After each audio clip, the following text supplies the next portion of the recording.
and shot, and he will shoot and score! Gaines gives it over to Warren. Warren shoots, scores! Shot, oh, and a tremendous glove save!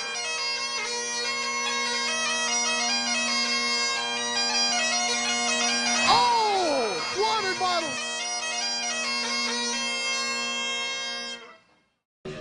Hello, hockey fans, and welcome to the Mercyhurst Ice Center for today's game between the Mercyhurst Lakers and the Robert Morris University Colonials. Well, for those of you that saw what happened yesterday, this game is sure to be very intense and very exciting. So, John, what are your thoughts coming into this game and, you know, how that intensity of what happened yesterday with Robert Morris just pretty much throwing everything to the wind against the Lakers? Well, I'm hoping that the referees maintain control throughout the entire game. Not calling a lot of roughs, a lot of I don't want to say a lot of slashing because there weren't too many slashing calls. Well, maybe rightfully so, but there were a lot of slashing calls. Anyways, there were a lot of calls missed, and because of that, the referees lost control. Once that happens, Robert Morris just went all out attacking the Mercyhurst Lakers. There was a lot of... The fact that they got 2 fighting penalties and Mercyhurst only got 1, when does that happen? Well, the fact of the matter, what I thought was, you know, in that game, it should have been all Robert Morris players thrown out of the game. I mean, we saw players just left and right, just throwing their weight around and throwing the fist. And really, Mercyhurst is not to blame in this situation. It got so far out of hand that we were pretty much being chased down. Yeah. For instance, I believe it was number 17, who was Garvey. Garvey was actually chasing down 4 Mercyhurst players in that last couple of minutes. He was asking for it, and I mean, we were left defenseless at that end, and poor Carson Loveday coming out in the end as a losing goaltender as the Lakers got shut out. He played a phenomenal game. He did. He must have saved 40 quality shots. That's just not counting the stuff that were little flukes on the net. Right, and also being on an Olympic-sized rink. That's rough. That's a lot of angles you don't expect. Being their home rink, of course, that was an advantage. Right. But for us, it was something new. The guys don't really play very often on Olympic-sized rinks, considering we have the standard NHL-sized rink here. So, right. Definitely being back here at the barn, it should be a good show, and we'll have to wait and see how this turns out because it's pretty much unpredictable at this point. Well, hopefully we won't have the despicable things that happened yesterday. Players being dragged up off the ice to fight. You know, I love physical hockey. You guys know that. I love old-time hockey, but there's a fine line, and they went way over it into despicability. Well, we got to cut away now to the intros here, and we will see you back here for the drop of the puck in the first period. All right, ladies and gentlemen, welcome back. I'm David Stearns, joined by John Baranowski, and we are just getting ready to get this game underway as we had an interesting game yesterday, and now we're back here in our home barn at our regular-sized rink with our familiar faces refereeing and linesmen of this game. Of course, we have Sorge with the Water Wings tonight, and here we go as the Lakers push the draw back into the RMU zone. Now RMU rushing it out, shoots it down the ice, but it's taken by Odell. Odell throwing it up center, intercepted there by Garvey. O'Connor strips him of the puck, but oh, wow, Corey O'Connor gets popped by Campbell. As it comes into the zone, I'm sorry, that was not Campbell, that was actually Chavetta. But here comes a shot, it goes right on, bang, trying to bang away at the net, but he just can't get it through. As Carson Loveday saw that one through, as Ben Odell sends it up the ice, but it's intercepted there by John Lizick, also the cousin of Cruz Lizick. First number 16 for the Lakers. As the puck comes out of the zone, Whitney Gibbs will send it right back in as both teams will make a change.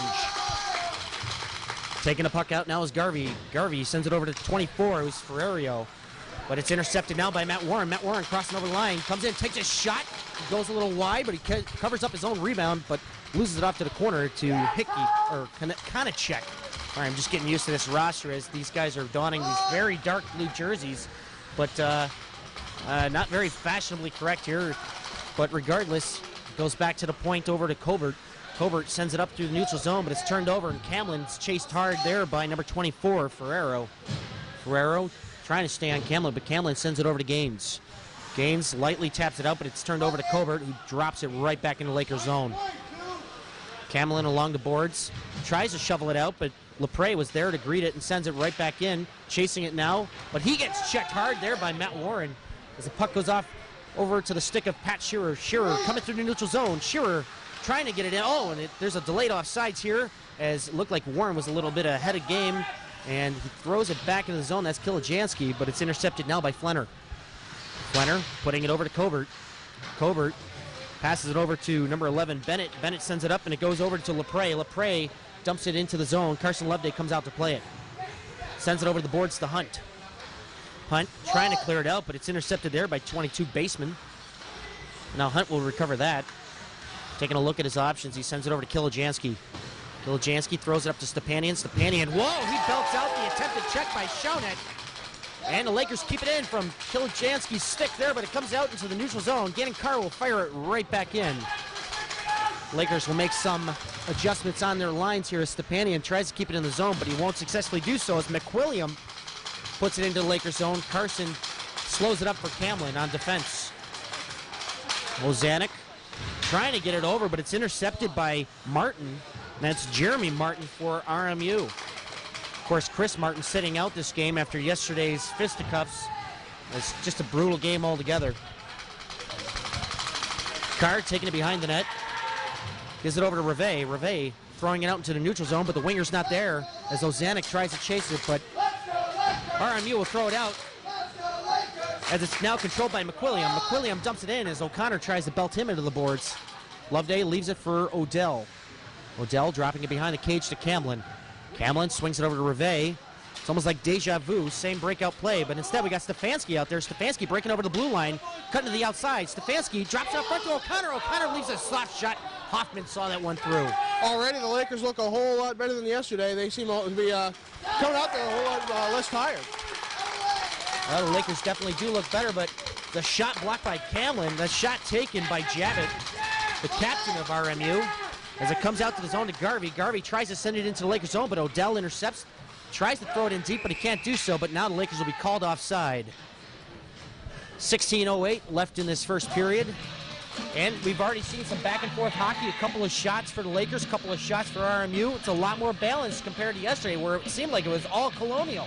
Needless to say, the Lakers have shown up today.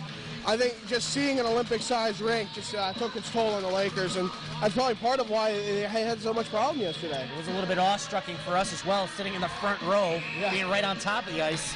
That ice was definitely wider than I've ever seen. But regardless, the puck goes back to Hoffman. Hoffman turns it over to Warren. Warren preparing to get checked, but Henning will throw it right into the opposite corner as RMU tries to clear it out, and they will successfully do that off the stick of Kolachuk. Kolachuk picking up the dump-in attempt that came short down in the corner with it, turns it over to Henning, but Henning will turn it over to Ferrero. Ferrero turns it back over to Kilijanski, who throws it out center. Covert will dump it in as Matt Warren gives him a little taste of his own medicine. As now it's turned over. Kalachuk lightly throws it on to Carson Loveday, who will cover it up. Well, after seeing Matt Warren's hit, this can't be a revenge game. And so far the Lakers are doing very good at not making it that. Because, you know, tempers are going to flare. They're hockey players. They get the blood boiling, they get going. That's why there's fighting allowed in hockey. That's just what happens. The Lakers so far are playing a very disciplined game, and I give them a lot of credit for it. They have to stay mentally fit in this game because anything can happen as Captain Crunch, Whitney Gibbs, leaves it off to Stepanian. Stepanian's pass intercepted, shot on Carson Loveday by Bennett. The puck bobbles behind the net as Loveday steered that one aside. It's kept in now by Friedhoff, who dumps it in behind the cage over to Lepre. Lepre tries to dump it back to number 22, Baseman, but Baseman will turn that over as Stefanski can't hold on to it, but now it comes up to Stepanian, who tries to connect with Gaines. Gaines pushing hard, trying to keep it in, but he can't do so as Stefanski comes out and dumps it right back into the Lakers zone, or into the RMU zone.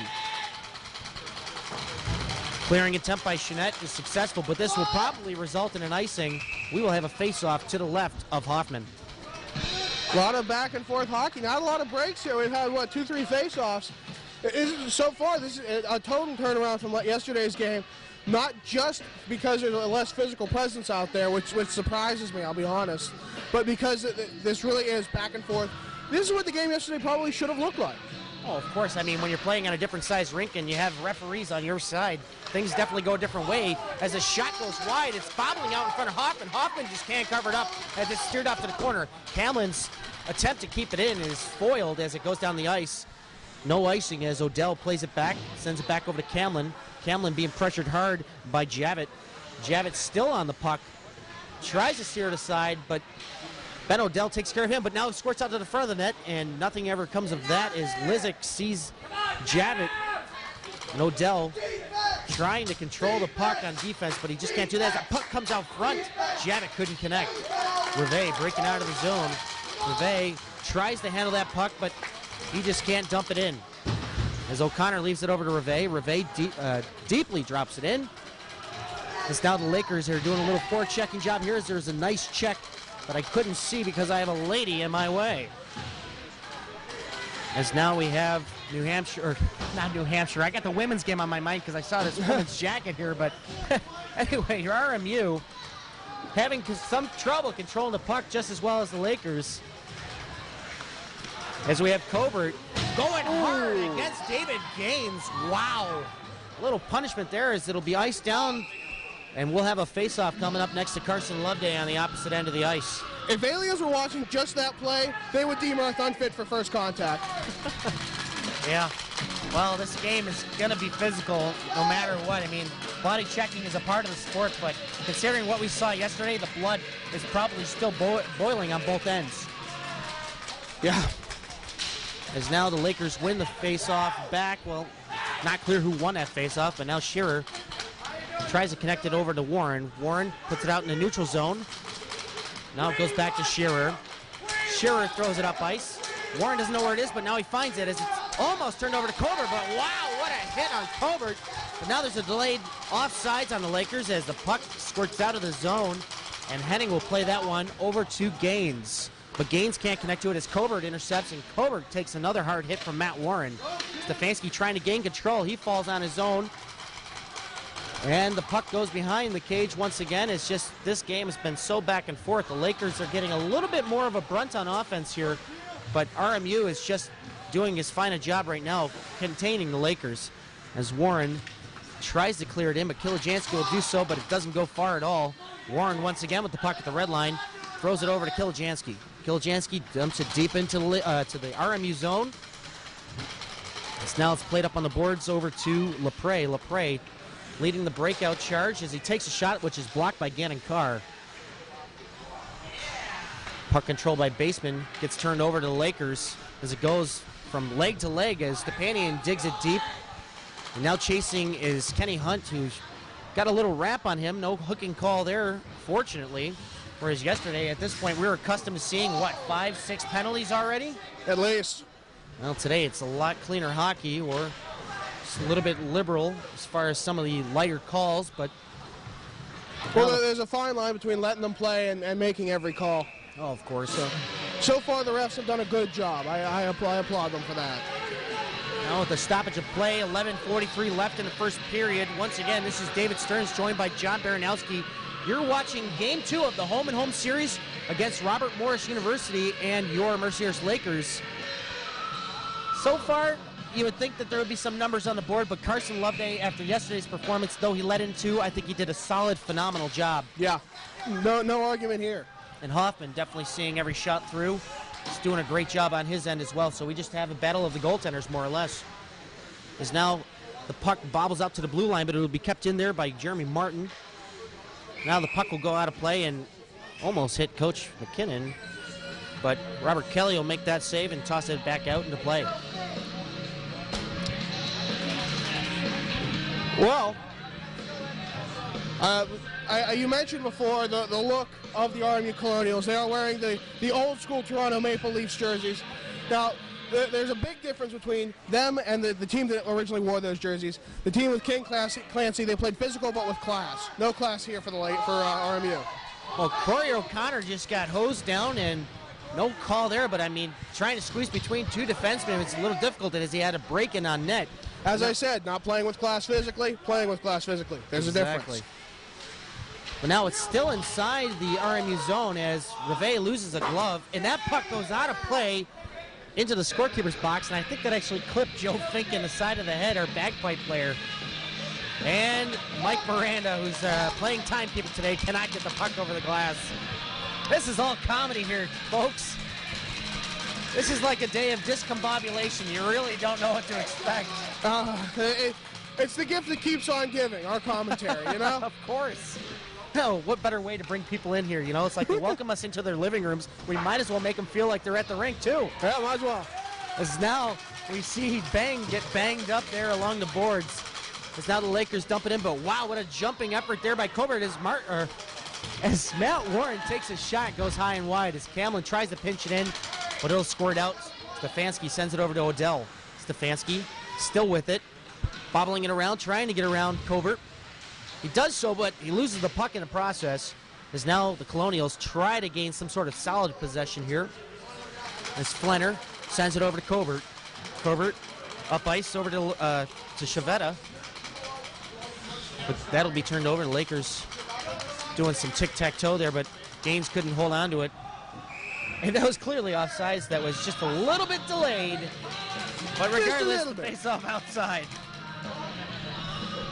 Well, we're just over halfway through just under halfway through this first period of play, excuse me. We have seen a major difference between yesterday's game and today's game. I think it becomes quite obvious, considering we're still at 0. It's been a much cleaner game, much less physical game, and a much better hockey game. All in all, things are looking pretty clean and looking like a hockey game instead of a boxing match, which turned out in yesterday's game in the closing minutes. But Friedhoff controls the puck now. Friedhoff banks it up the boards, tries to connect it over to Ferrero. Now we have a delayed offsides as they tag up, and Kilijansky trying to weasel it around Henning as he sends it up ice, and it's intercepted by Kalachuk. Kalachuk still maintaining control, brings it into Lakers zone, comes in, takes a shot, bounces off Henning. Puck still bobbling, but it'll be recovered by Stepanian. Great work by the Lakers defense and great recovery there by Steve Stepanian. Justin Henning with a huge effort right there. He took 2 shots to the body. That takes a lot of effort there. A lot of pain. Definitely taking the shots for your goaltender. The defense is really the first line of defense, if you will. And they're doing certainly a great job. I mean, they did a great job in the beginning of yesterday's game, but the fatigue level definitely kicked in. But now Kilijansky breaking over the line, trying to work his way around Kalachuk. Throws it up front blindly, but it's intercepted by Kunet. Kunet or Chunet?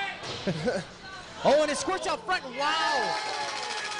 It almost was a scoring chance for Chunet as the puck bounced off the backboards and passed Carson Loveday towards the front, but couldn't connect as Gannon Carr maintains control of the puck now. Takes a look, sends it over to Captain Crunch. As now Corey O'Connor breaks it into the zone. Goes right on to Hoffman, who steers that aside for his defense chasing in, who's John Lizick. Lizick sends it over to Garvey. Garvey throws it up. Can't connect there with Baseman, so gets turned over, but now it goes back over to Lepre. Lepre breaking over the line. Wow! Oh my goodness! Lepre just got simply punished by Charlie Rivet. And now we have a delayed call, and I believe it will be going to RMU, but now the physical stuff is being recharged by number 22, Baseman, who we saw was very vicious yesterday. I guess it's one of those things that's clean until they got provoked. All it takes is one thing. It's going to spiral out of control. It's like lighting the fuse on a time bomb. Oh, exactly. And going into the box will be Luke Bennett. So hopefully the referees will maintain control because of that. You can't. It was a clean hit.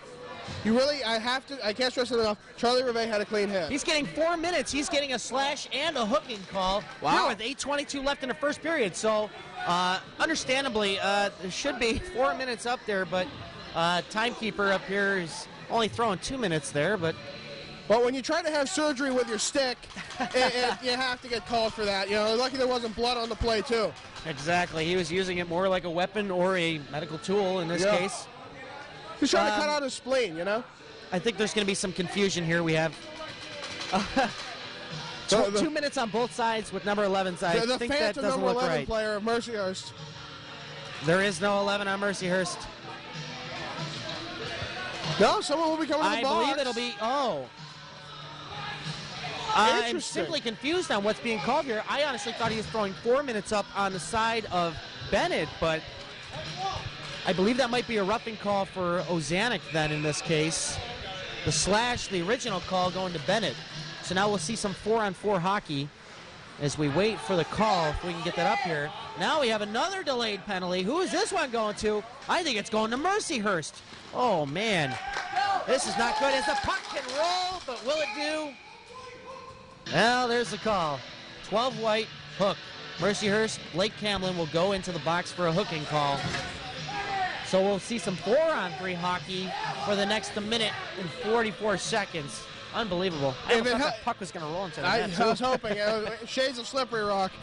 You know, if it all in the name of peace, okay, I'll deal with it. We'll suck it up. We'll just have to kill it. That's all. And you know, we're just going to make sure Mercyhurst doesn't get hosed on this one. Well, let's hope not, as we've seen a lot of penalty killing yesterday.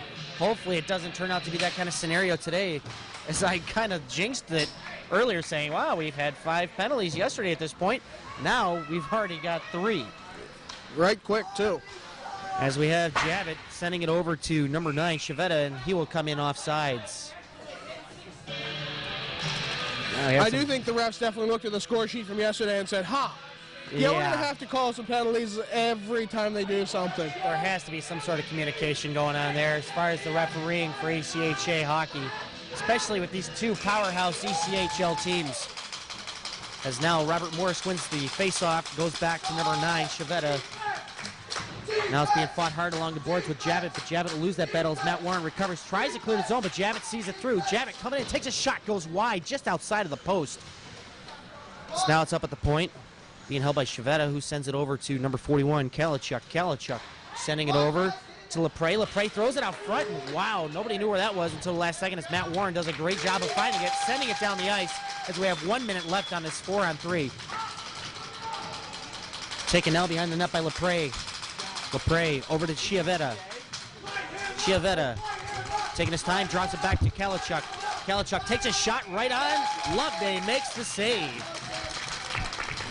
Well, it's interesting to see. There's a lot of back-and-forth hockey, and even if it is a 4-on-3 power play, Mercyhurst is hanging in there pretty darn tough. Well, I still think that this is almost like the first spark we've seen from the Robert Morris offense.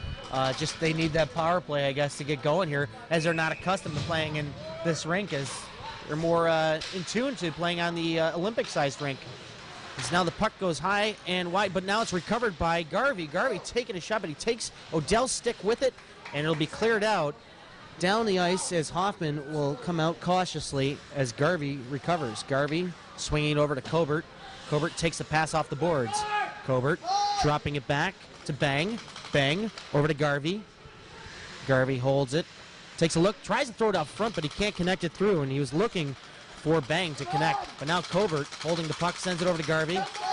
Garvey back to Cobert. Cobert takes a shot, bounces weird, but toe save there by Carson Loveday. Cleared down the ice. 5 seconds will tick off of Ozanek and Bennett's penalties. We'll see 5-on-4 hockey for 16 seconds here.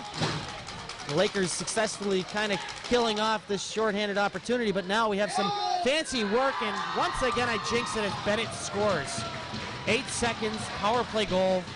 Bennett gets the Robert Morris Colonials a 1-0 lead, 6:14 left in the first, power play goal. Well, we're going to have to review how that one went down on the tape after, at least the coaching staff's going to have to. That was an interesting play. He just got in right out of the penalty box. Beautiful breakaway. I mean, I have to give him that much. Man, but the hands on him, though, the hands were amazing. I couldn't believe he got through all those guys. It was like a hot knife through butter as he worked his way around the defense. Well, really and truly, I think he just found a way around Carson Loveday. That's a surprise, too. As now Robert Morris wins a face-off, as it's Bennett still out there on the ice, still hot off of his power play goal. Unassisted. That's Bennett, unassisted. Now we have Lepre breaking in, trying to get the puck across, but he can't do that, as now it's recovered by Shearer. Shearer fighting along the boards, but now it squirts out to Lepre. Lepre turns, shoots, goes wide. Bennett still on it with Stefanski attacking. The puck is just being bobbled around in the Mercyhurst zone, as now it squirts free, and this will be an icing. It'll be coming back to the right of Carson Loveday. Just some discombobulation all in all coming off that power play for Robert Morris. I mean, they had a power play goal yesterday, and they had a 4-on-4 goal. Their power play is just spread all around. If you look at the numbers, their leading power play guy is number 16, Javit, but Bennett is, I believe he registered 1 or 2 power play goals all the way up to this point already. Yeah, it's rough. The Lakers just have to keep sticking with it and hopefully score some goals. Win this 4-2 instead of losing 2-0. Exactly. As now the puck's brought into the zone by Bang. Bang still holding on to it. Gets around getting Carr. Tries to throw it up front. But now it'll be turned over to Stepanian. Stepanian trying to send it up to Kenny Hunt, but he can't do that. It has jumped over a couple of sticks as Friedhoff carrying it in, dumps it into the Lakers zone. Carson Loveday going behind the net to set it up for Gannon Carr. Carr uses the high glass, gets it up to Kilijansky. Kilijansky beats out his defender, but no, he gets a clip from a hip check, and now we're going to have an interference call. The Lakers will go on the power play with 5:04 left in the first period. Yeah, that was a good call. He just kind of stuck the leg back out there. It was almost cartoonish in its trippingness. Our vantage point from here, I couldn't see exactly if he got his leg on him. So Chunette will serve 2 minutes with an interference call. Like I said, with 5 minutes and 4 seconds left in the first period. Can the Lakers pull out the equalizer on the power play? We'll find out as the first units out here. That first unit being Reve, Ozanek, and O'Connor. As Ozanek bobbles that around and tries to get it back to Warren. 29, Jean-Marc Chounet, 2 minutes for interference. Chounet, 2 minutes for interference. And that was French, apparently. Chounet is the shot taken by Matt Warren on to Hoffman. Hoffman will glove that one out of the air. I take it Jean-Marc Chounet. Boy, you got some French in your blood? You pronounced that beautifully. Man, wait. It's one of those great things that you see, how you know you're a hockey fan. You can pronounce anything in French, but you have no idea what it means. Of course, as Ozanek tries to squeeze it in, as it's sent over to O'Connor, but O'Connor just can't bang it on net. So now it comes back to Carr. Carr trying to keep it in as it's being attacked hard by Baseman. But now, successfully, Ferrero will clear it down the ice as Loveday comes out to play it. He leaves it for Matt Warren. Warren trying to push his way out of the Lakers zone as he's being chased hard by Baseman. Baseman staying on him. Wow, and Warren got a fist on the Baseman's face. I think we're going to have a penalty here. Yeah, he's going to the box roughing. for that one. Well, the thing is, I thought Baseman was actually holding him up the entire time, so... And some fans have pointed that out as well. So Sorge makes the call against Matt Warren, but nothing against Baseman. What was the official call? The official call was roughing on Matt Warren, so... All right. But the holding by Baseman was the initial reason why Matt Warren threw his arm back and pretty much more or less clotheslined Baseman. If Chounet wasn't in the box, I bet they'd call that equal penalties, but referees have a tendency to even things out. Right, as the puck gets kind of lost in translation, and wow, Kalachuk crashing in hard with Carson Loveday along with number 5, Lepre. The defense took him down and into the net. Let's hope Carson Loveday's okay. So as we wait here for the PA addresses, we're waiting for the face-off. Once again, this is David Stearns joined by John Baranowski, watching RMU take on the Mercyhurst Lakers in their second game of home-and-home series.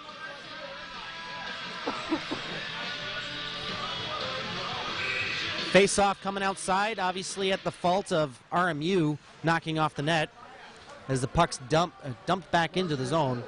2 minutes for roughing. Matt Warren, 2 minutes for roughing. That shot taken from the point by Lizick goes wide on this 4-on-4 for the next 45 seconds as Kalachuk holds onto the puck. Kalachuk taking a look. Sends it back to number 5, Lepre. Lepre coming around. He's taking a look, but nobody's there as Lizick was pinching in. Kalachuk still holding the puck. Sends it back to Lizick. Lizick sends it over to Garvey. Garvey takes a shot, steered aside. Stick save by Loveday as it's thrown out front again, blindly by Lepre, and nobody can pick that up. As Kenny Hunt recovers the puck, tries to clear it down. Can he get it out? No, Garvey will stop it right at the blue. As he keeps it in, there's some rough contact along the boards involving Captain Crunch, and I believe that's Kenny Hunt. So now it's tied up in the corner by Lepre and Stefanski. Stefanski just can't hold on to it as Kalachuk gives it over to Garvey. Garvey takes a shot, and it goes behind him. Oh, and it will go in. A power play goal yet again for Robert Morris University with exactly 3 minutes left in the first period. That has got to hurt. It's hard to pin who's to blame for it, considering that there was a lot of play in front. The defense couldn't seem to clear it out. There was nothing that much they could do. Matt Warren comes out of the box to talk with the referee. As we have some difficulty here, as it's saying 4-0 on the board. We'll have to clarify what's going on here. Hey, hit set, guest score 2. There we go. I had to give some advice as I've worked with this time clock. As now we're getting the call from John Baranowski over the PA. As now the Lakers are just combobulated all over here as Odell tries to get it out, sends it over to Kilijansky. Kilijansky coming up through the neutral zone. Kilijansky breaking over the line, sends it over to Warren. Warren takes a shot, but he can't clearly connect. So now we have a breakout with Bang. Goal scored by number 5, Mike LePray. Assisted by number 41, John Kalichuk. And there's a shot, and it goes right behind Hoffman. Sorry to interrupt. Did you see that shot? I don't know if you saw it. It went right behind Hoffman. I thought it would have went in. It was in the blue paint, but nobody's saying anything. Well, you cannot control the laws of physics, but sometimes the referees try to. Well, maybe if they got there sooner, they might have seen it inside the white paint, but regardless, it's 2-0 hockey with 2 minutes left in the first period. Robert Morris got the lead, as we'll have a tripping call here to Colbert as he trips up Ben Odell. So, once again, the power play. Is it going to get cut short again? We'll have to wait and find out. So, at that, with 1:57 left in the first period, the Lakers will go on their second power play of the game thus far. And I'm going on to my PA. Have fun with that, buddy.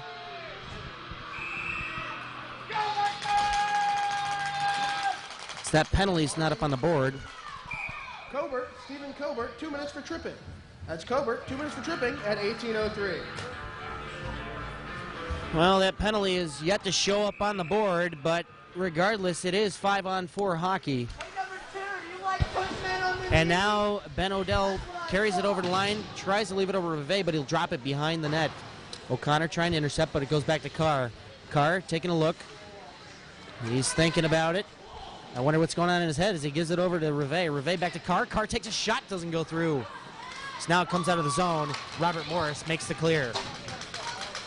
Loveday drops it off, as now it's being pressured hard by Ferrero, who just won't get there, as Odell comes in and sweeps up, sends it up, gets it over to Ozanek.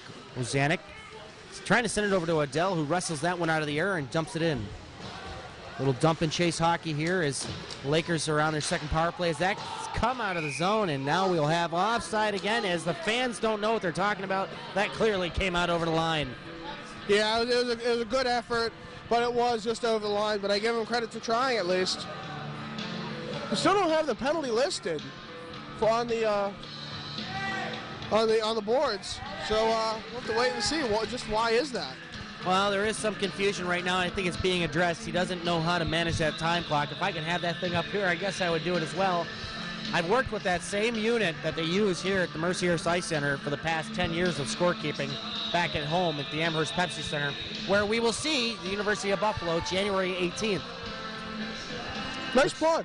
What's that? Nice plug. Oh, of course. Just plugging things in here as we do have another game coming up this Wednesday, which is already come and gone if you're watching this, against the GMHL All-Star team, which will be broadcasted Tuesday of the following week. Plug, guys. So now the Lakers break it out of the zone. Kilijansky coming across the line. Killer just can't get it to the net as it's intercepted now by Friedhoff, who throws it out into neutral ice to Matt Warren. Friedhoff attacking hard, almost gets turned over. I'm sorry, that was McWilliam, rather. Now there's a lot of pressure coming on here by Robert Morris on this unorthodox power play for the Lakers. As Flenner dumps it into the zone as, wow, Kilijansky just got punished there by Flenner. That looked like a dirty hit to me. He got tripped up as well as being hit. Well, the referee only has 2 eyes. Oh, I wish we did have the 4-man system, but that just isn't going to happen in ECHL hockey. Either way, Kilijansky got a nice 2-for-1 right there. So now they're fighting hard along the boards, and nobody's got clear possession, but now Flenner breaks free, hands it over to Lizick. Lizick will try to clear it down the ice. Captain Crunch will intercept as it goes over to Warren. Warren holds it, dumps it into the zone, and that is how the first period will end. The Lakers are down 2-0 on 2 power play goals scored by Robert Morris University. We'll see you right back here for the first intermission report right after this. All right, welcome back, folks, here to the first intermission report. We're joined now with Gary Peterson. Gary, what do you think about that period? I mean, just coming down 2-0 on 2 power play goals. What do the Lakers have to do to come out firing this second period? I mean, we're getting calls both ways. You know, we got to quit. I wouldn't call them stupid, but we got to stay out of the penalty box because, like you said, they got 2 power play goals, and we just got to keep up with our pressure and the physical aspect of our game. Well, I mean, we had just like this opportunity that's about to expire going into the second period. Second power play opportunity, but the first one got cut off. I mean, more or less, I think you just got to keep out of the box. But, I mean, as far as Carson Loveday's performance, you really can't blame him on those 2 goals because, well, it's just more like a scramble in front. But what did you think about Carson's performance in that period? Like you said, you absolutely cannot blame Carson. He's been playing great for us lately, and he just needs to keep up his play and just to play the way he plays. Who can argue that one? What do you think, John? He's playing well. You can't fault Carson on this. I agree with you, Gary. As for the penalties, do you think the refs are trying to even things out? Because, I mean, I see a lot of back and forth calls. They're like should have called this, he called this, might have called this. What are your thoughts? You're down there too, so. Yeah, I mean, like I said, they're going both ways, and they're giving make-up calls. Like when they called Matty Warren for a rough over there on the corner, I was up on top of the balcony. I saw him hold Matt Warren, and then he came through and retaliated, which we can't do. But other than that, I mean, they are calling them both ways. And it's good to see for once. I mean, it's a tough period. It was a tough period for us. We probably should have scored a little more. The offense showed up to begin. What do you think's going on in the locker room right now? What do you think the players are saying? You know what they're like. We're just talking back and forth, saying, next time do this, next time do that. We talk to each other a lot. We just try and help each other out. Well, that's a good thing, and hopefully the captains can spark something here. Well, let me ask you guys this question: who's wearing 24 tonight? Matt Ferris, a.k.a. Wheel. He's been honored by Coach McKinnon for being on the team for 3 years now. Yes. He has been made officially part of the team. He's on the bench wearing the jersey of Leon as long as he's out. He's donned some extra gear. He's out there. He hasn't had a shift yet, and I don't know if he'll get a shift. He's going to have a bit of a Rudy moment. But it's a great PR move for Tom McKinnon. I applaud him for it. And it really gets these fans into it. I want to see him take his first shot and score. Wouldn't that be amazing? I seriously want to see him take a shot from the point. Hoffman won't even know it's coming. I would love to see that. Watch, he'll be like some diamond in the rough that we just never noticed. Exactly. What are your thoughts? He's our Wayne Gretzky, right? No comment on that one. All right, well, we're going to close out with that, and we'll see you back here for the second period of play, where the Lakers will have 3 seconds on a power play. We'll see you right back real soon. Welcome back, ladies and gentlemen. Once again, this is David Stearns, joined by John Baranowski, here for the start of the second period. The Lakers have a 3-second power play, and it's 2-0 in favor of Robert Morris University. Let's see if the Lakers can turn it around this period. Yeah, the Lakers, they've been playing a solid game. The 2 goals came on big brouhahas in front of the net. It was hard to say why exactly the goals went in. The one came on a long breakaway. The other, I don't even know. Mercyhurst needs to come out and fire on the offense. Without that, they're not going to win this game. And they got to contain the fancy hands of number 11, Bennett, who did a phenomenal job in putting that puck in against Carson Loveday. And how. But regardless here, 9 seconds have gone by as we have a whistle as the puck was bounced out of play off the mesh behind the glass. The power play to the Lakers has expired. And Ozanek will take the draw against Kalichuk. Kalichuk will win that draw, sends it back over to Ferrero. Ferrero sends it in, but Gannon-Carr will intercept. Ferrero will pick him off as he holds the puck, throws it out front. Ooh, Carson Loveday saw that one through, hit him right 5-hole, but he had the pads closed, butterfly style, perfect. Mercyhurst has to start winning face-offs. I've come to that conclusion. You know, they're one of those overlooked parts of the game, but if you don't start without the puck, you start with a problem. And so far, Mercyhurst has been on the losing end of a lot of face-offs. And your point still stands as the Mercyhurst Lakers just lost yet another face-off, and that just leaves a lot of problems for them trying to get the puck out of the zone. So defensive zone face-offs are really going to hurt them if they don't start winning them. as Corey O'Connor dumps it in. Hoffman steers that aside over to Lizick. Lizick gets crushed by Charlie Reve. Lizick meet the glass as Captain Crunch sends it over to Corey O'Connor, but he can't hold on to it as it's picked up by Konachek. Konachek takes a shot, steered aside by Carson Loveday. Kalachuk taking along the sideboards. Kalachuk throws it out front, throws it aimlessly over to Ferrero, who throws it way wide into the corner. Now Kalachuk changes sides, and he's fighting hard with Reve, but Captain Crunch, Whitney Gibbs, will throw it over to Gannon Carr. Carr working his way up into the neutral zone, gives it over to Reve, but that gets turned over. Now Ferrero would dump it up ahead to Baseman. Baseman over the line, takes a shot, goes far wide right. Now Baseman recovers that rebound, throws it up front to Bennett. Bennett's shot goes off, I believe, a pad. Carson Loveday. So now there's a battle in the corner.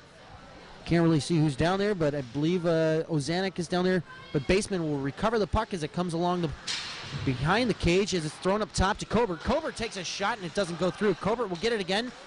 Throws it over to Bennett, but Bennett can't control as it's cleared out now by the Lakers into the Colonial zone. 2 minutes gone by here in this second period. Wow, big hit in front. Wow. Bennett just got eaten alive by Matt Warren on that body check. And he returns it again. And now, I don't think that was called for as number 22 Baseman took out his check. Don't worry, folks. This is all part of the therapy. Of course. As Odell takes a shot, goes through. Hoffman saw that and gloved it down. 17:41 left here in the second period. I think even Sigmund Freud would agree. Sometimes a shot is just a shot. You're still sticking with Sigmund Freud. I'm not saying anything. Yeah, therapy would be nice after what we witnessed yesterday, but today... I saw things I can never unsee. I'm scarred for life as Stefanski tries to win that drawback, but now he'll take down Tripp, and he takes down Colbert. All right, so anyway, Stefanski will serve 2 minutes in the box with 17:34 left in the second period. Wow. Once again, Robert Morris dangerous on his power play thus far in the game, getting 2 power play goals. We'll have another opportunity here in a second.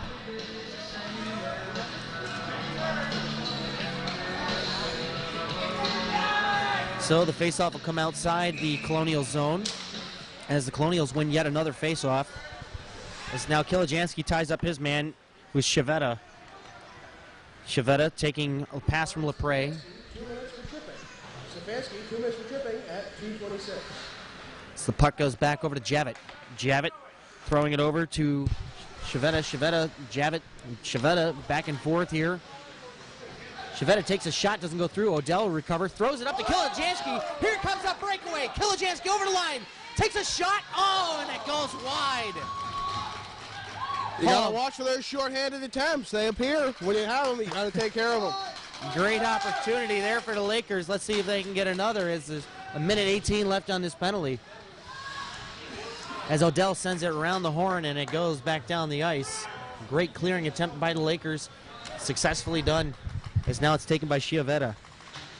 Chiavetta sends it over to Javit. Javit through the neutral zone. Sends it cross ice over to Lepre. Lepre curling around the net. Lepre stops, turns, stops again as he's being attacked by Odell. But he'll throw it back up to Chiavetta. Chiavetta over to Javit. Javit loops it back around, sends it over to Bennett. Bennett throws it out front, and he's trying to get a connecting shot with Lepre, but it can't go through as it hops its way out to the neutral zone. Javit recovering, coming over to the blue line. Javit takes it into the corner as he's hit there by Blake Camlin. Bennett trying to help out Javit as Gaines pokes it ahead, and it will go outside the zone. 25 seconds left in Stefanski's penalty as Blake Camlin pushes it ahead as Kalachuk recovers. Kalachuk sends it over to Lepre. Lepre dumps it into the zone. Odell will take that, and he will hold on to it. Try to dish it out, but it's intercepted by number 13, McQuilliam. But now here comes Warren with a breakaway. Can he do it? No, he can't as Hoffman makes a save. And wow, we're going to have some trouble here as David Gaines went hard into the net. We got a scramble on the glass. We have 2 players. That's McQuilliam and Chiavetta covering up on David Gaines as the linesman tries to wrestle him free. Wow.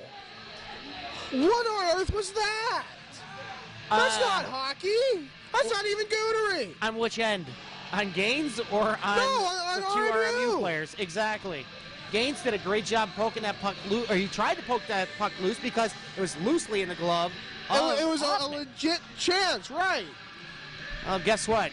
David Gaines is going to the box on that slash. How unfortunate. Wow, no, that's bad. That's bad. McQuilliam in the box. Wait a second. What about the penalty to Chiavetta? Chiavetta double teamed him. McQuilliam and Chiavetta were in on that together. Why are they both not in the box? I am confused. As now we just find out that it's just coincidental calls on the play as 2 minutes are up on each side with 1 second left on Stefanski's penalty. So David Gaines will get 2 minutes for slashing and McQuilliam 2 minutes for roughing. I disagree. I think he legitimately went for the puck. If a goaltender's arm was in the way, so be it. He went for the puck. Bring out the hacksaw, get that puck loose. Exactly. Afterwards, swarming David Gaines. That should be a couple of calls right there. It was a slow whistle. I really can't place any blame on David Gaines for that. It was a slow whistle. He had time. He got mugged. Now we got 4-on-3 for 1 second. Now we're at 4-on-4 hockey as Friedhoff takes it over. Wow! Captain Crunch, Whitney Gibbs delivers a hit on him. 2 minutes for slashing to David Gaines. And the RMU penalty, 2 minutes for roughing to McQuillan, Matt McQuillan. Both these penalties coming at 4:25. So now the puck's taken by Friedhoff inside the Colonial zone. Friedhoff gives it over to Chunet. Chunet trying to connect the pass to Ferrero. Ferrero sends it over, and it will be picked up by none other than Kenny Hunt, who's looping through the neutral zone. Kenny Hunt playing a little bit of cat and mouse. Gives it over to Whitney Gibbs, who dumps it in behind the cage as Hoffman comes out to play it.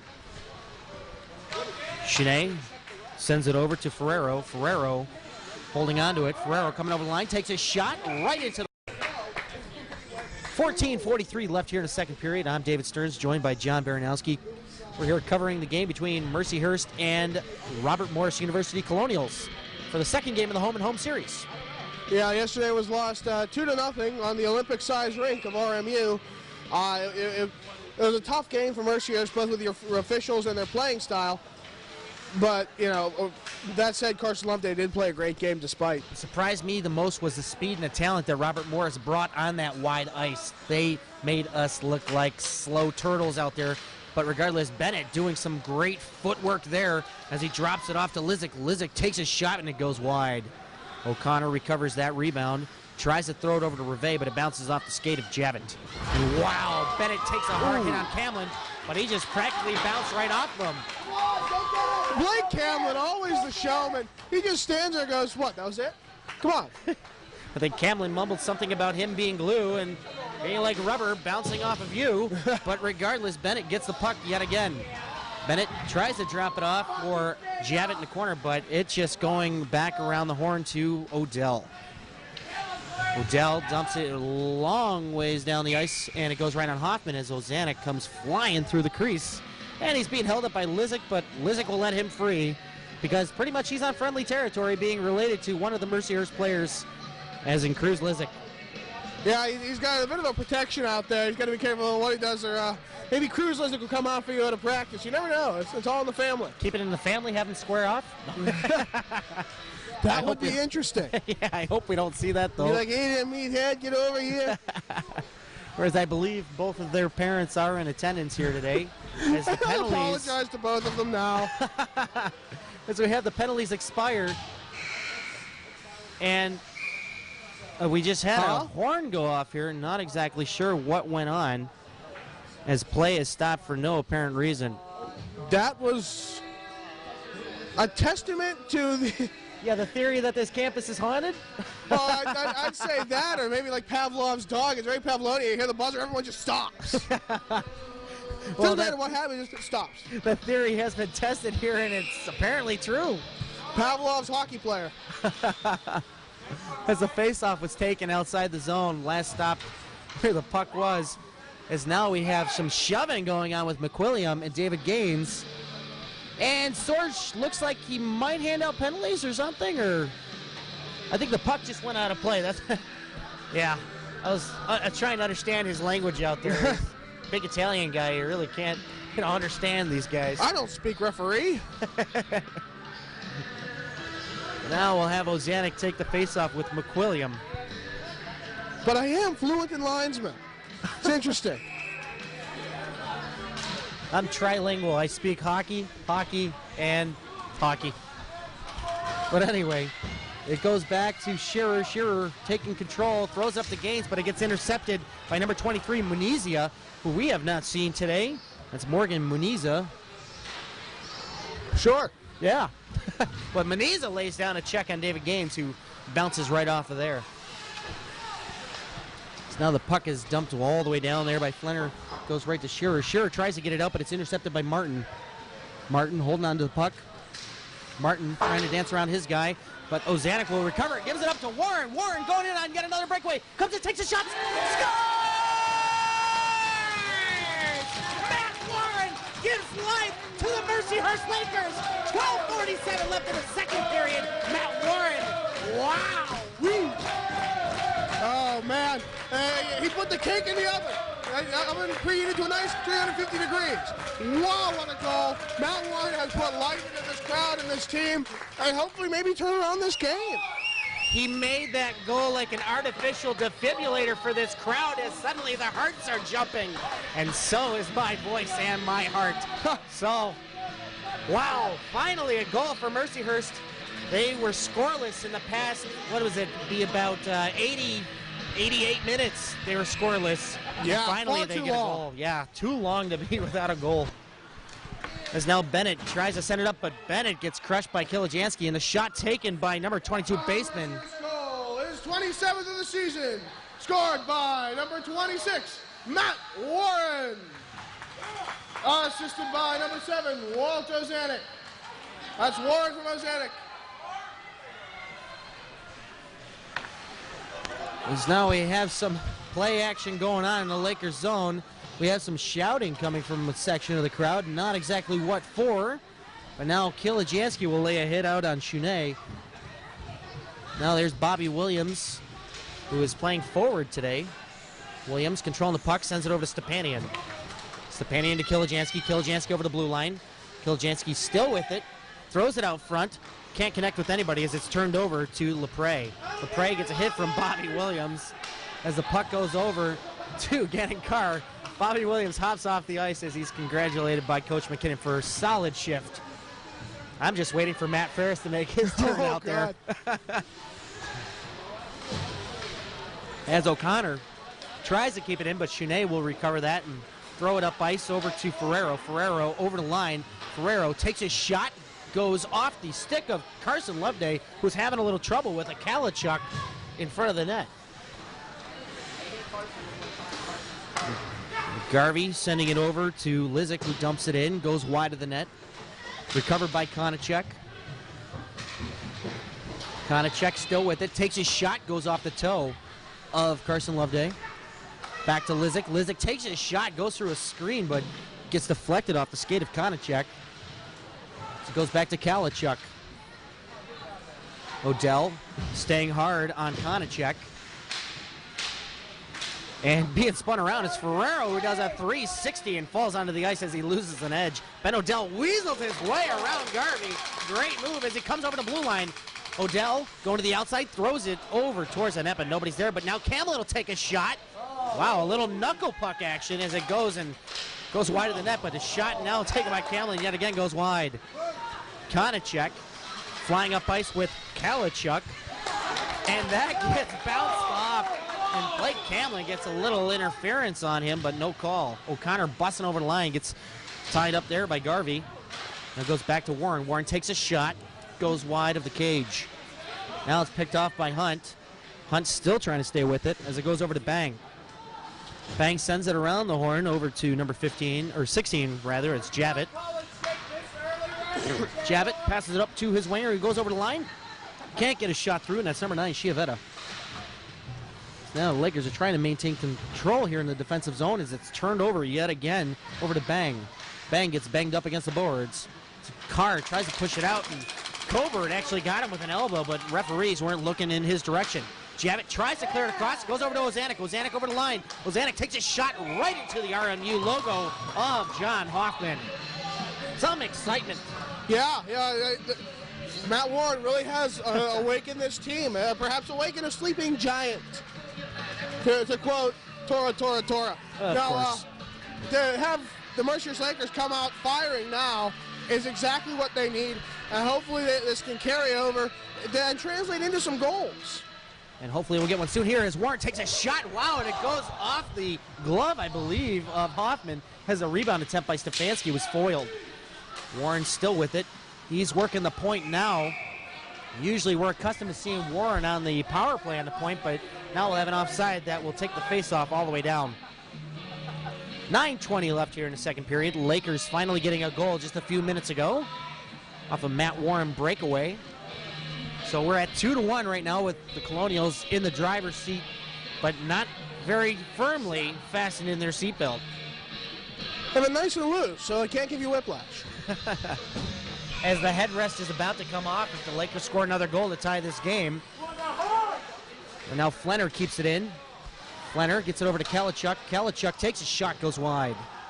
Cobert pinching in deep. Cobert trying to work his way around. Ozanek greets him with a body check. As now Konachek takes the puck and gives it over to Kalichuk. Kalichuk gets around his man, Matt Warren. Tries to get around Whitney Gibbs, but he can't do so. As, an almost breakaway attempt yet again for Matt Warren was almost made.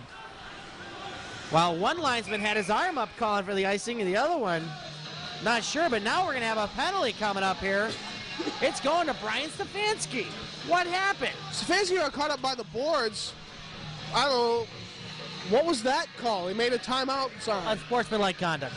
All right. So he's going out for 2 minutes for unsportsmanlike conduct as RMU gets yet another power play opportunity.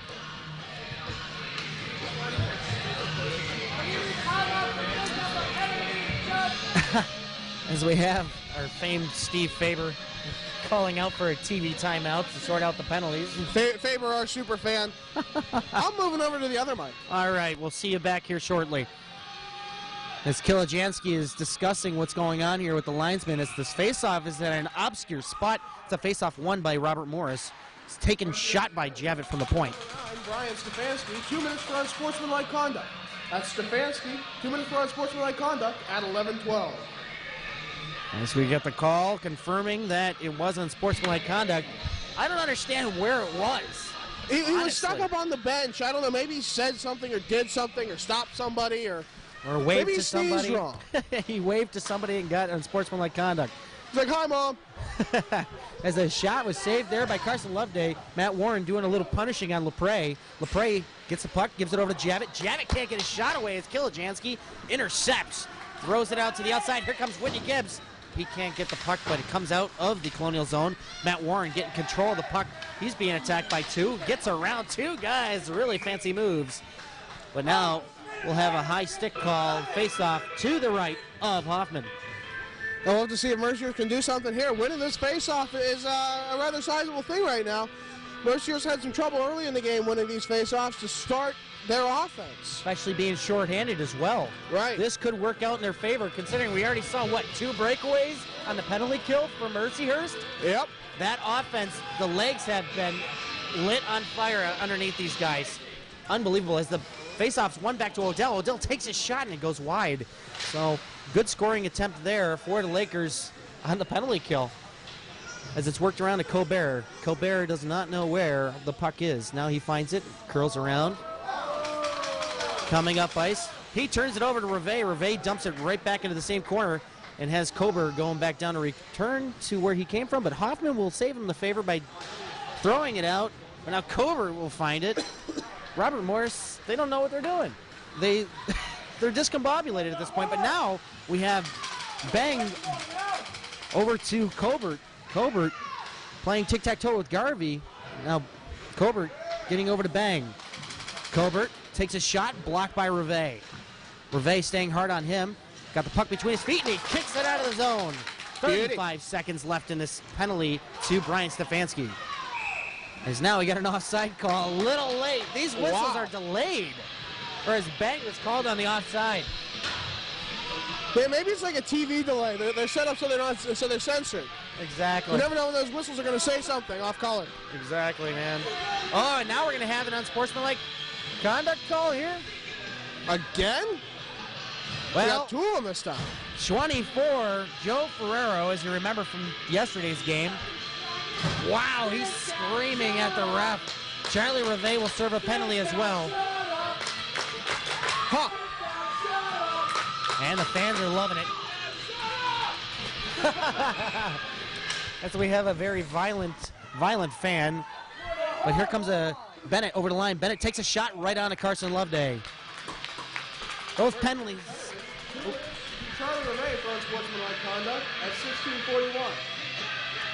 Also, unsportsmanlike conduct to number 24, Joe Ferrero. 2 minutes. And a 10-minute misconduct for Charlie Reve. So 10 minutes to both Ferrero and Reve. That cannot be good, as now we have the arm raised of the referee Sorge, and I believe he's calling a penalty on Mercyhurst. Maybe it's on me for making a bad call on the PA. I don't know what's going on here. The goaltender now, Hoffman, goes to the benches. It's broken in here by Lepre. Lepre tries to get a shot up, but now possession will be turned over as the penalty to Stefanski ends right on time. I can safely say that I'm very confused. Me too. Holding call on Blake Camlin.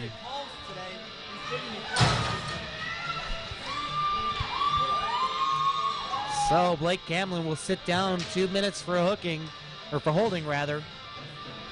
And he just wanted to find someone out there to cuddle with. I'm not even sure if I'm on the right mic.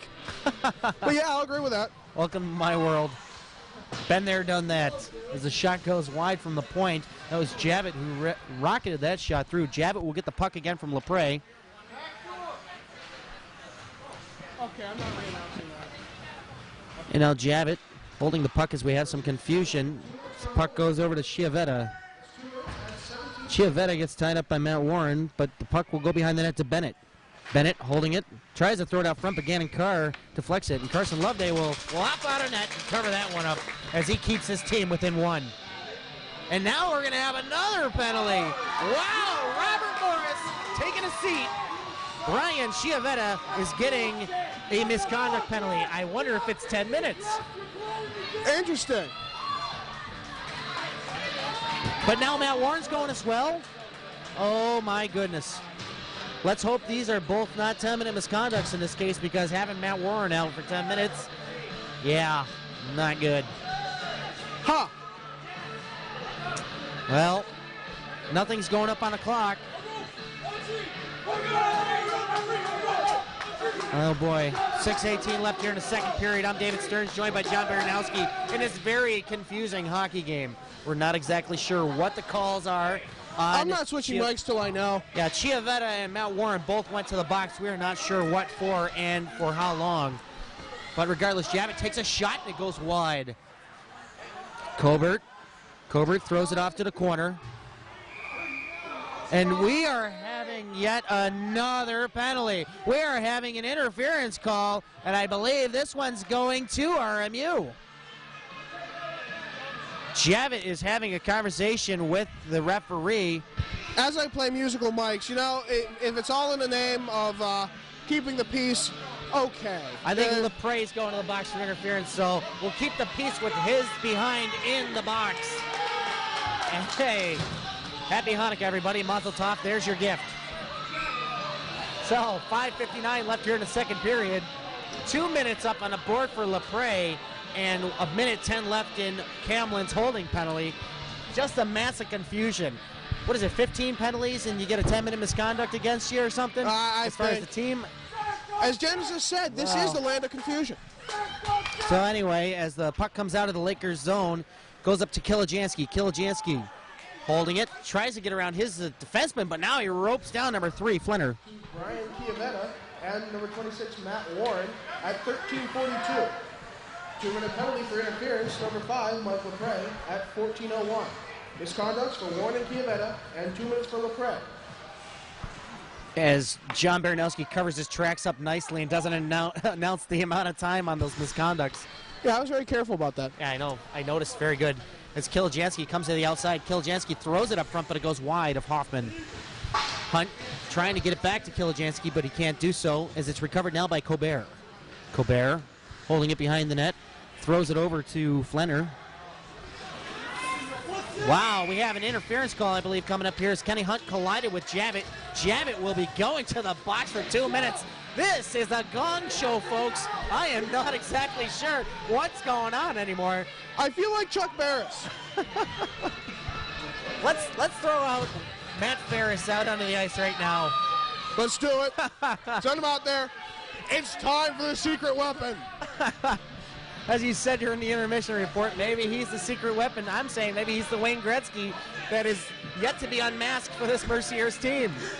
So, he comes out, gets a hat trick in like 15 seconds, breaks every record out there. It would be the most unbelievable thing in the history of the world. I wouldn't believe it.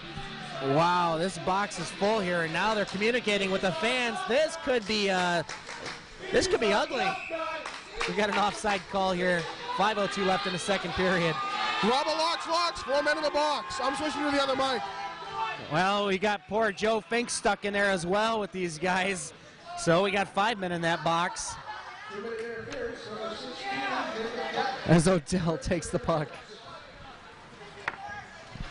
Odell takes the puck over the blue line. Odell coming to the outside. Odell wrapping, throws it up front. Oh, and Hoffman just barely knows where it is as he covers it up along the post. Boy, if he didn't wrap that post hard, I'm sure Odell would have had a nice little dandy there. He needs to wrap it like a Christmas present. Oh, yeah. As I'm wearing my Grinch tie. Oh, yes. Oh, yes. I'm just going to be a Grinch today. Now we just need Ebenezer Scrooge over here, you know? Oh, there he is. He's sitting to the left of me, folks. John Baranowski. As the puck goes over to Odell. Odell tees it up, takes a shot, and it goes off of somebody in front of one of the 17s, whether it be Kenny Hunt or Garvey. Puck comes around the horn as Ozanek takes out his check into the boards. Ozanek's got the puck, throws it back to again, and Carr throws it over to Stefanski. Stefanski looks, throws it over to Odell. Odell takes a shot, but it goes right into Garvey as Garvey loses his glove. But Odell still has the puck. Odell throws it over to Stefanski. Stefanski takes a shot, bobbles out front. Doesn't get through as Kenny Hunt picks up the rebound. Goes over to Odell. Odell comes over, takes a shot. Whoa, what a save by Hoffman on Gannon. Carr's shot from the outside. As Carr sends it up over to Ozanek. Ozanek over the line, gives it over to Stefanski, but he's tied up very neatly there by number 15, John Lizick. And now the puck behind the net. Stefanski taking a look at his options, curls around, takes a shot, and it doesn't go through, but he still recovers his own rebound. And he throws it over to Hunt. Hunt, wow, what a quick wraparound, but he saw the pad of John Hoffman. Carson out to play it as the fives are pretty much playing cat and mouse as number 5, Lepre, gets off the ice as Gannon Carr, the other number 5, takes the puck, sends it over to Odell. Odell over to Kilijanski. Kilijanski over the line. Kilijanski tries to throw it up front, but it deflects off of Flenner. And now it'll be cleared down the ice by McWilliam.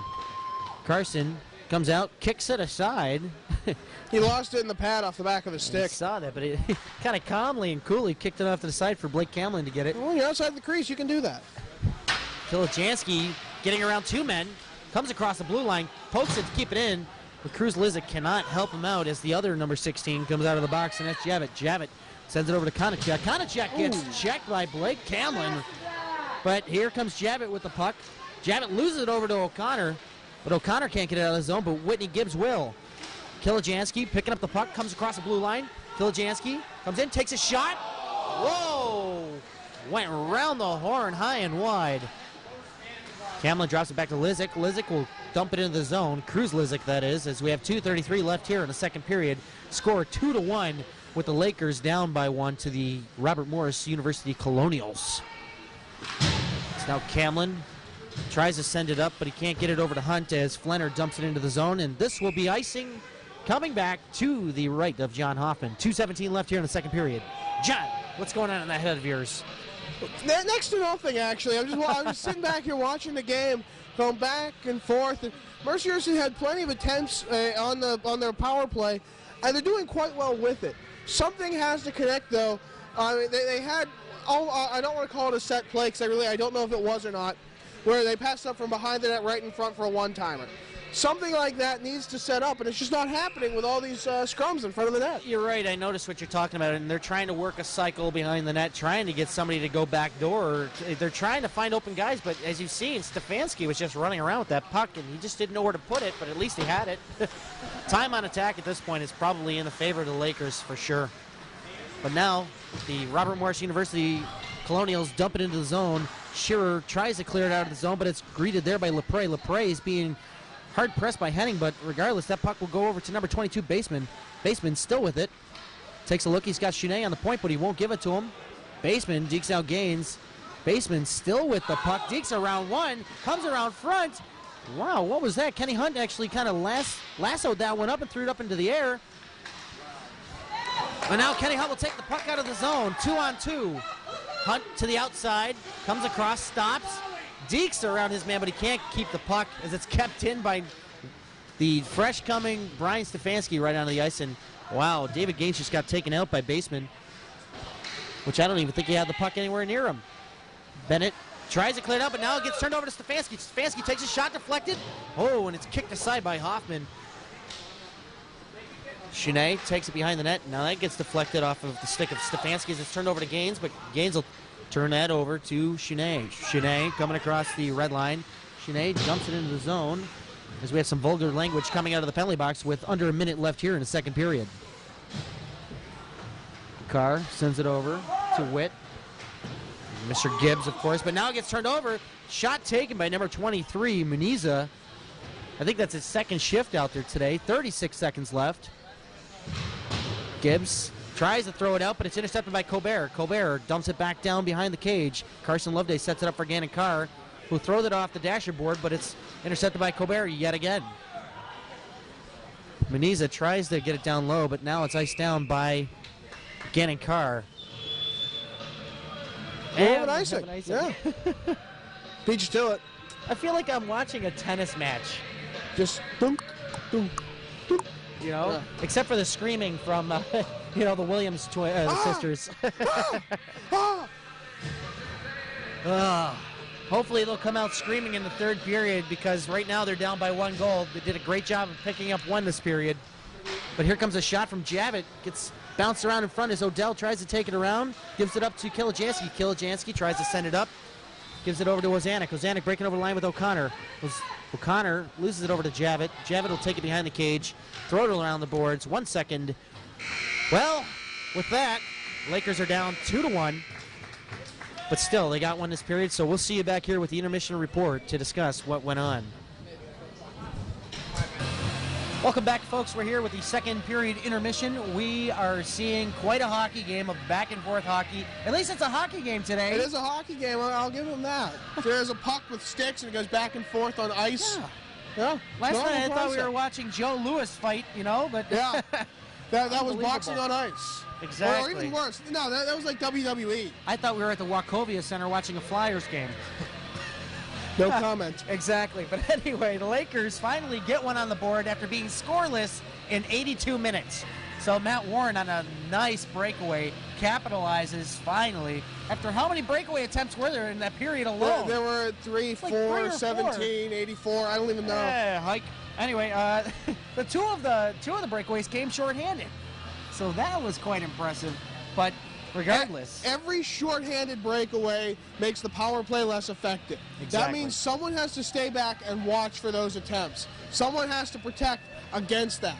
It's like in the military. We've had many war references before. I see our cameraman's already like, oh God. Not another one. When you push forward and you have that bulge coming in, it's easy for someone to sweep across and cut you off, and then all of a sudden you're isolated. Everyone goes deep into the zone, someone comes back behind them, and you get outflanked. Suddenly we're at the Battle of the Bulge. Anyway, all them penalties, though, in the second period make me wonder, are the refs really keeping control of this game, or is it just going to turn out to be worse in the third period? It's because it's turning into a police state. But just call martial law right now. We might as well. Well, I guess we're in 1917 Russia. Da, comrades. Bolshevik going to win. Ja nie znаю. But anyway, aside from that, We're just going to have to wait and see what productivity comes out of that locker room, as they may come out firing or they may come out flat like RC Cola. We'll have to wait and see. You keep bashing RC Cola. I'm not a fan of RC Cola. I like RC Cola. It's not bad. Anyway, with that, we will leave you now, and we will rejoin you here for the drop of the puck in the third period.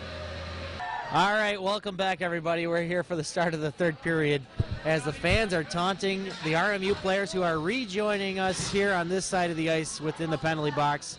Joe Fink closes the door as the last player comes in, who is number 9, Mike Donatucci. Or no, I'm sorry, that's not Mike Donatucci. Donatucci is not playing today due to his misconduct from yesterday. His extracurricular activities. Right, so that's Chiavetta that I was actually referring to.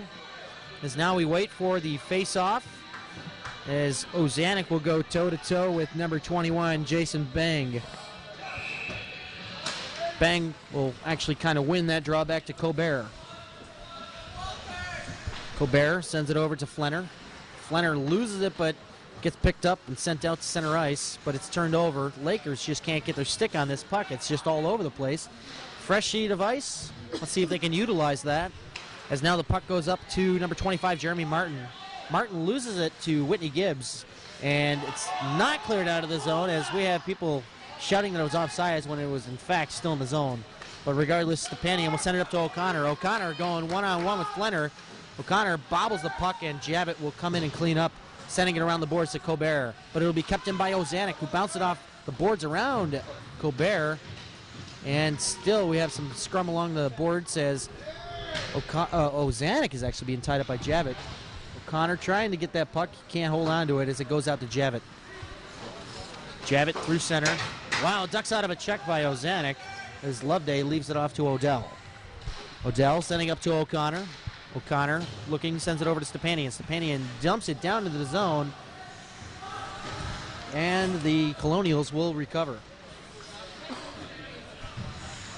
And it's sent high and off to the side as Ben Odell tries to get control of that. It's Konachek that fights for it, and then we have Kulachuk keeping it in as it goes right in front of the crease in front of Carson Loveday. So now we have Konachek. Konachek tries to throw it at the net, but he can't do that as McWilliam tries to deflect. As McWilliam tries to check out Brian Stefanski, who weasels his way through center ice, comes across the blue line. Stefanski throws it at the net lightly. Whoa, coming in hard. Who was that? Oh, that was Kenny Hunt. Kenny Hunt is down on the ice after trying to steer the puck into the net. He's holding his leg. I believe he went hard into the boards. I thought he hit with his head first, so I'm not even sure. Yeah, one of the fans is signaling that it was. That looked painful. Oh, my goodness. Where's she going to the ice? The medical staff. Well, to stop the play. I really hope he's all right. Our thoughts and prayers go out to Kenny Hunt. Let's hope he's all right. So now as we... And tastefully we're keeping the camera off of him. We'll... With 18-12 remaining in the third period of play, this crowd has gone rather silent. It looked like he kind of lost an edge as he went into the boards, trying to get to the net very hard. And he kept trying for the puck, and that kind of force. Maybe he'll be a martyr. He gets up under his own power, so hopefully he'll be all right. That's a good sign.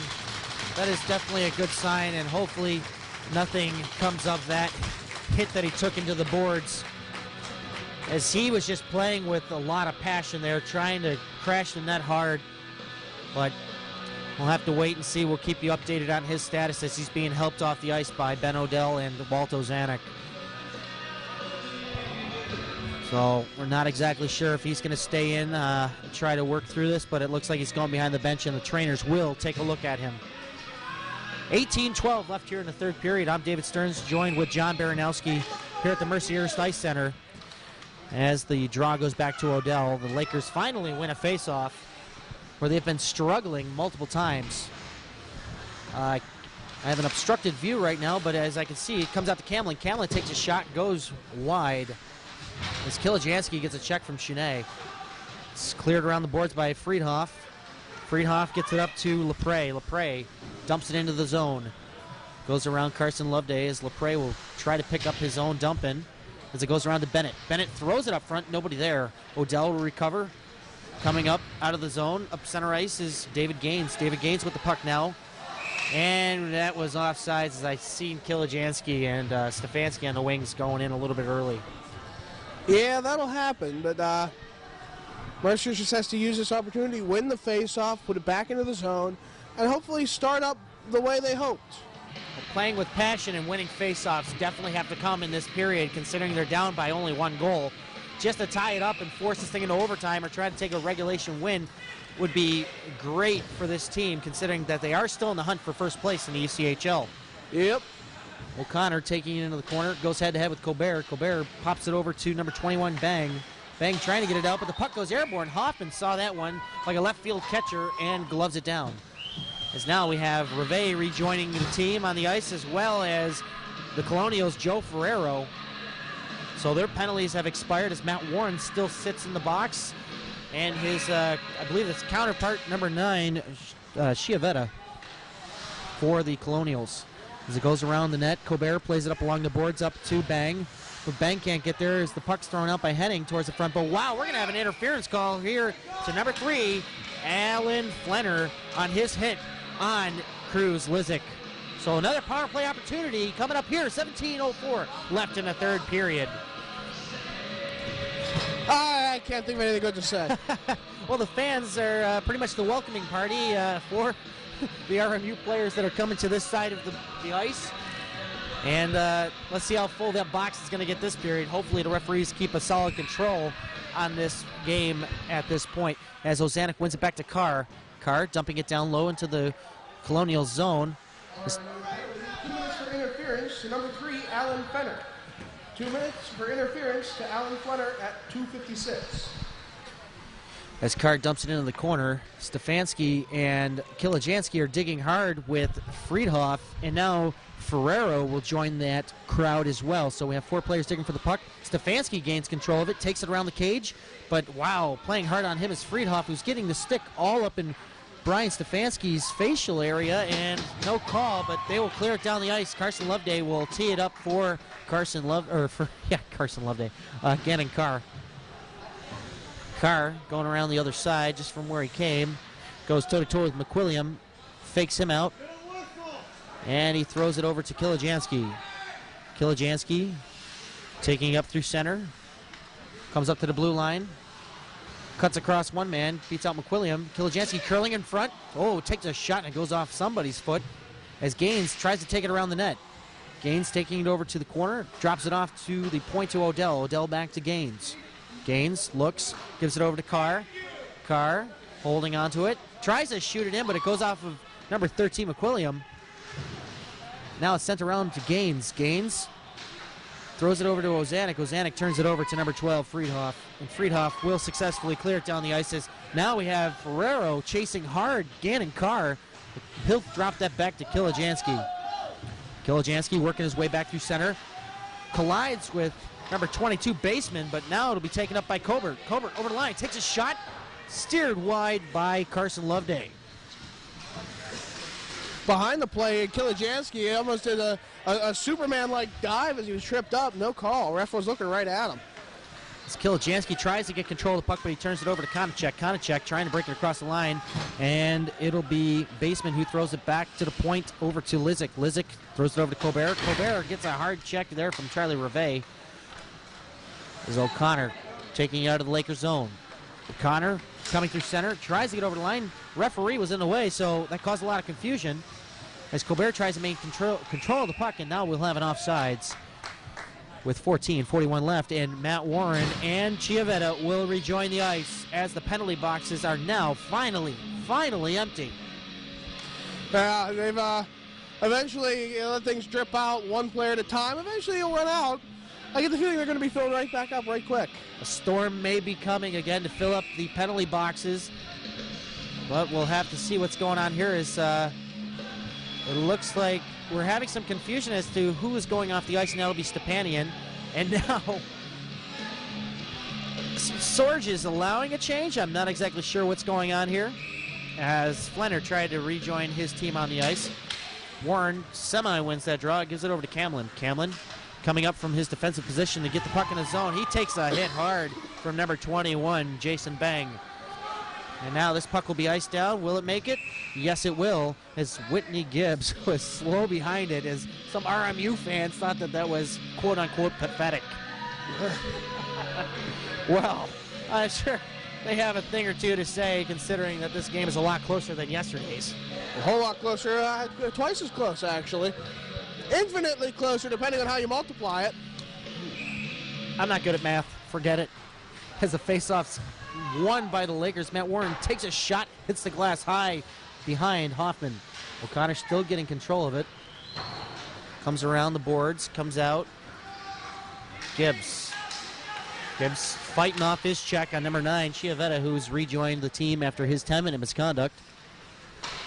Comes up the ice to Rivet. Rivet comes across the blue line. Rivet trying to go outside. He gets stopped there by Flenner as the puck's sent around the boards. Nobody there to get it, so it'll be cleared out by Bang. O'Connor is left chasing as the puck will not make it for icing. He curls up through the zone, leaves it up to Camlin.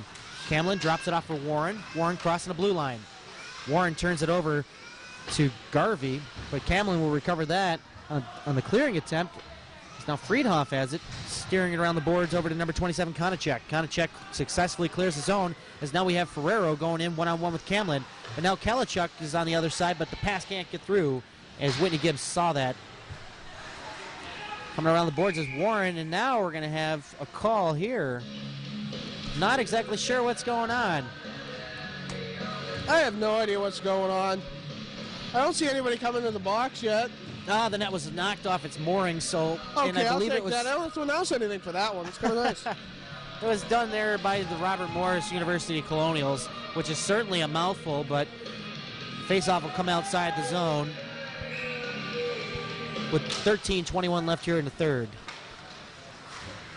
As Shanae dumps it into the zone, Odell tries to get it out. Wow, deflected off of Konachek as it almost made its way to the net. Friedhoff gives it over to Shanae. Shanae throws it up the boards. Nobody there. Odell picks it up, gives it over to Stefanski. Stefanski trying to get it ahead. Gains just a little offside as we have a delayed offside, and he tags up. Puck coming out of the zone. Gannon Carr recovers. Carr going behind Carson Loveday with the puck over to Odell.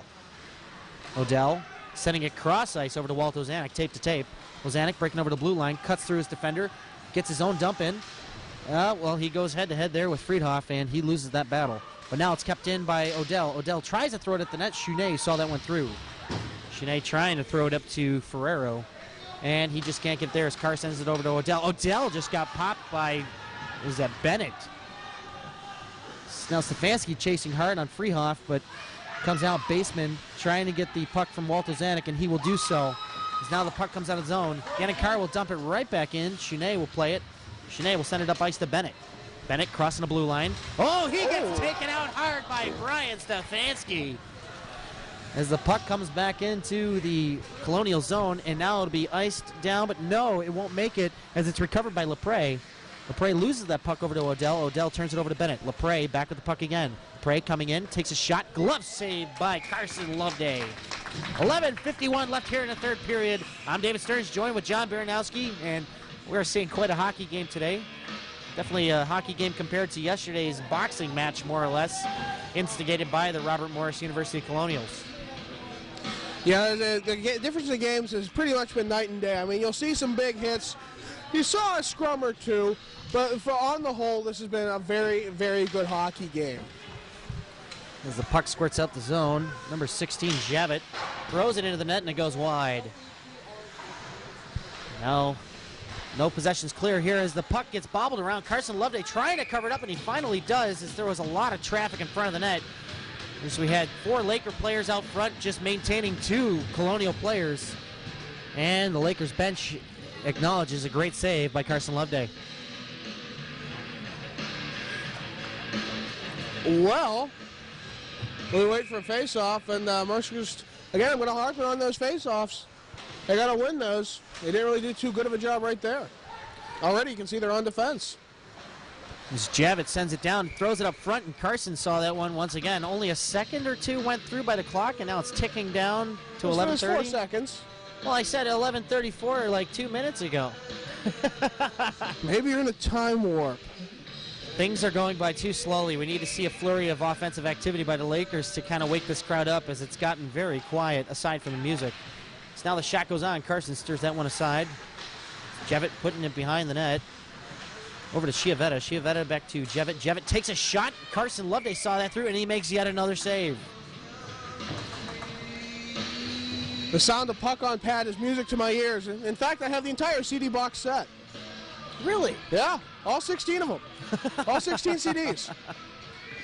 Wow. I didn't know there was that many variations of the noise. Yeah, you'd be surprised. It's a 418 track set. Well, geez, when did that come out? Because I have the goalpost set. Really? I have the ringer set. Oh, we might have to switch music right here.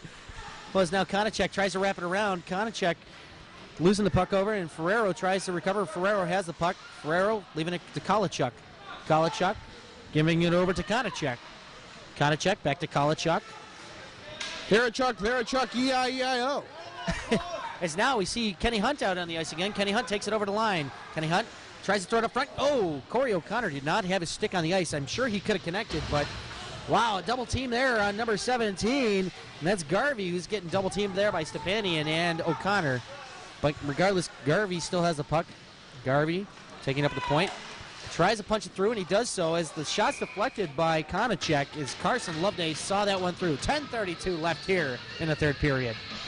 Mercier is still down by 1. They have to get the offense going to get it stacked. Hey, maybe hook up some jumper cables to the offense. Get it from Carson Loveday, and he can just turn that key and hopefully start him up. Whereas I'm reminded of the movie Frankenstein, It's Alive, whenever that may be. Just throwing on the electricity as an evil professor can regenerate things here, as it's just kind of all in the Colonial zone, or in the Lakers zone, as Colonials are maintaining control here. Walto Zanuck tying up McWilliam up against the board as we have Blake that's Whitney Gibbs in there. And whoa, we got a shoving match going on here. Oh, wow, the fists are coming up. McWilliam is throwing punches at Walto Zanuck. What is going on? But Walto Zanuck still wrestling hard here. McWilliam, they're both locked up here, so the refs let him go. And here comes the gloves. The gloves are off. Zanuck's helmet goes flying. McWilliam firing in rights as the referees just won't let them go at it. Oh, and Zanuck is fired up. He is screaming and yelling.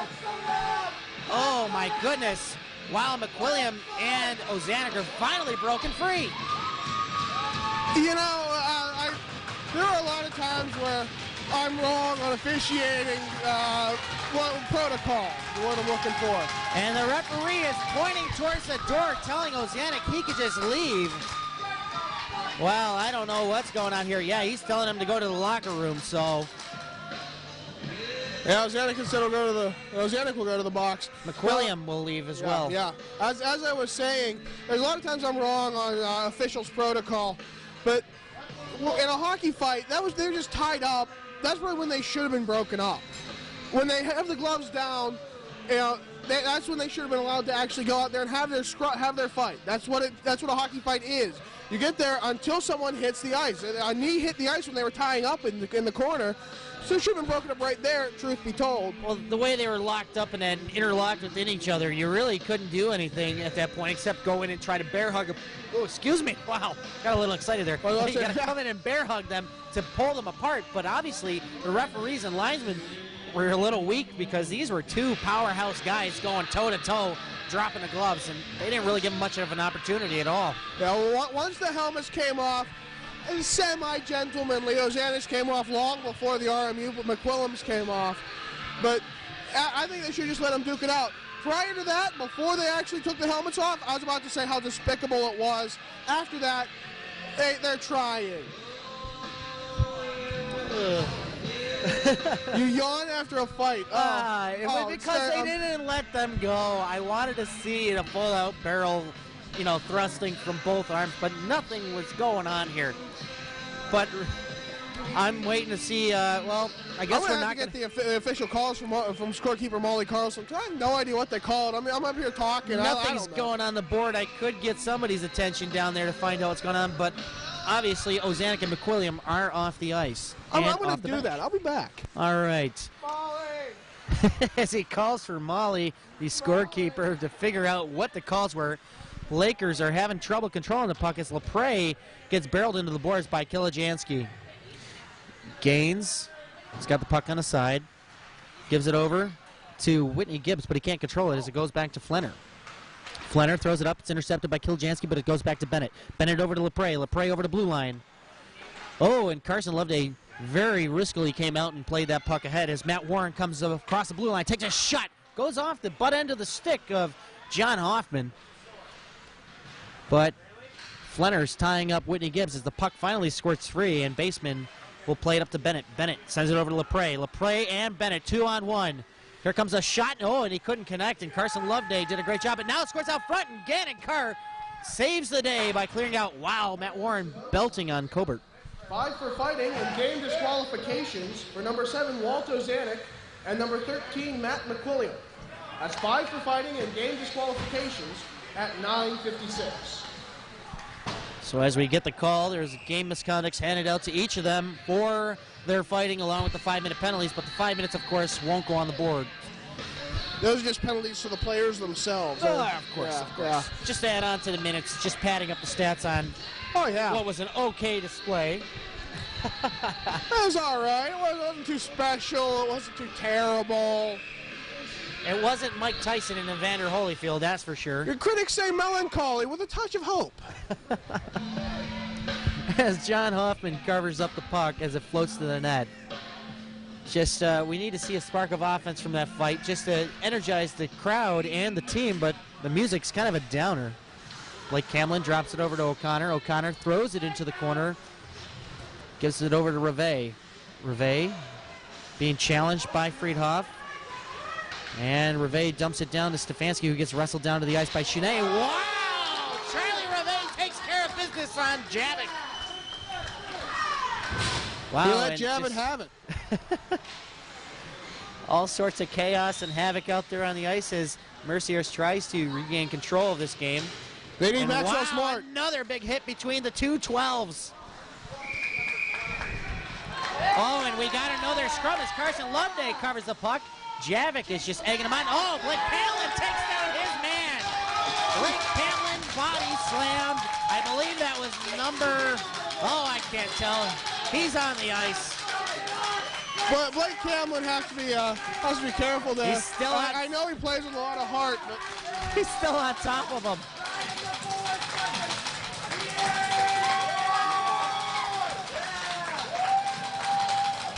that being number 21, Jason Bang. Jason Bang was an instrumental part of yesterday's roughhousing at Robert Morris, and I'm surprised he didn't have a game disqualification today. I know Camlin is calling out the entire team. He's calling out the RMU bench. Wow, he's challenging Chounet and Javik. Wow, can he go 2 for 1? Wow, I've always Blake wanted to Camlin. say that. I'm thinking like a little schoolgirl. Oh my goodness. And the crowd absolutely loves it as Blake Camlin makes a fool out of Jason Bang.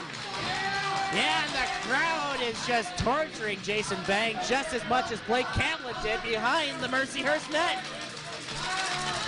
Stearns, I'm living out the dream, let me tell you. This is some great hockey, but the problem is what's on the board is 4 minutes for Blake Camlin. I don't know I'm if not that's surprised. justified. Well, you know what? He did more of the dishing out of the dirty business. You know, the big dirty was there, and Blake Camlin was there to dish it out. And you know, for all intents and purposes, we've seen a lot of chirping going on out there. And I'm sure RMU has done a lot of it. They seem to have a couple chirping majors out there. Maybe a couple skirmishing minors. We're going to have to see, what happened. Maybe in a post-game interview or something, we can find out what was said out there. Because Blake Camlin doesn't just go out and hit people for no reason. Blake Camlin is very methodical in what he does. Exactly. That was not a premeditated action he took, as now we have Chounet from the Colonials joining his player, number 21, Jason Bang, who was just thrown into the box. So we have 2 players in the box for the Colonials, and just Blake Camlin, his lone self, sitting next to the injured Pat Leone inside the penalty box. As we see him don that cast right now, as I see, I believe it's his pinky and his ring finger that are kind of casted up the most. He told me that early January is pretty much the return date, so A spark from him and his speed and finesse out there on the ice will definitely do this team a lot of good. Oh, yeah, and he always plays with a lot of fire and intensity, and that's always a good thing coming out of the locker room.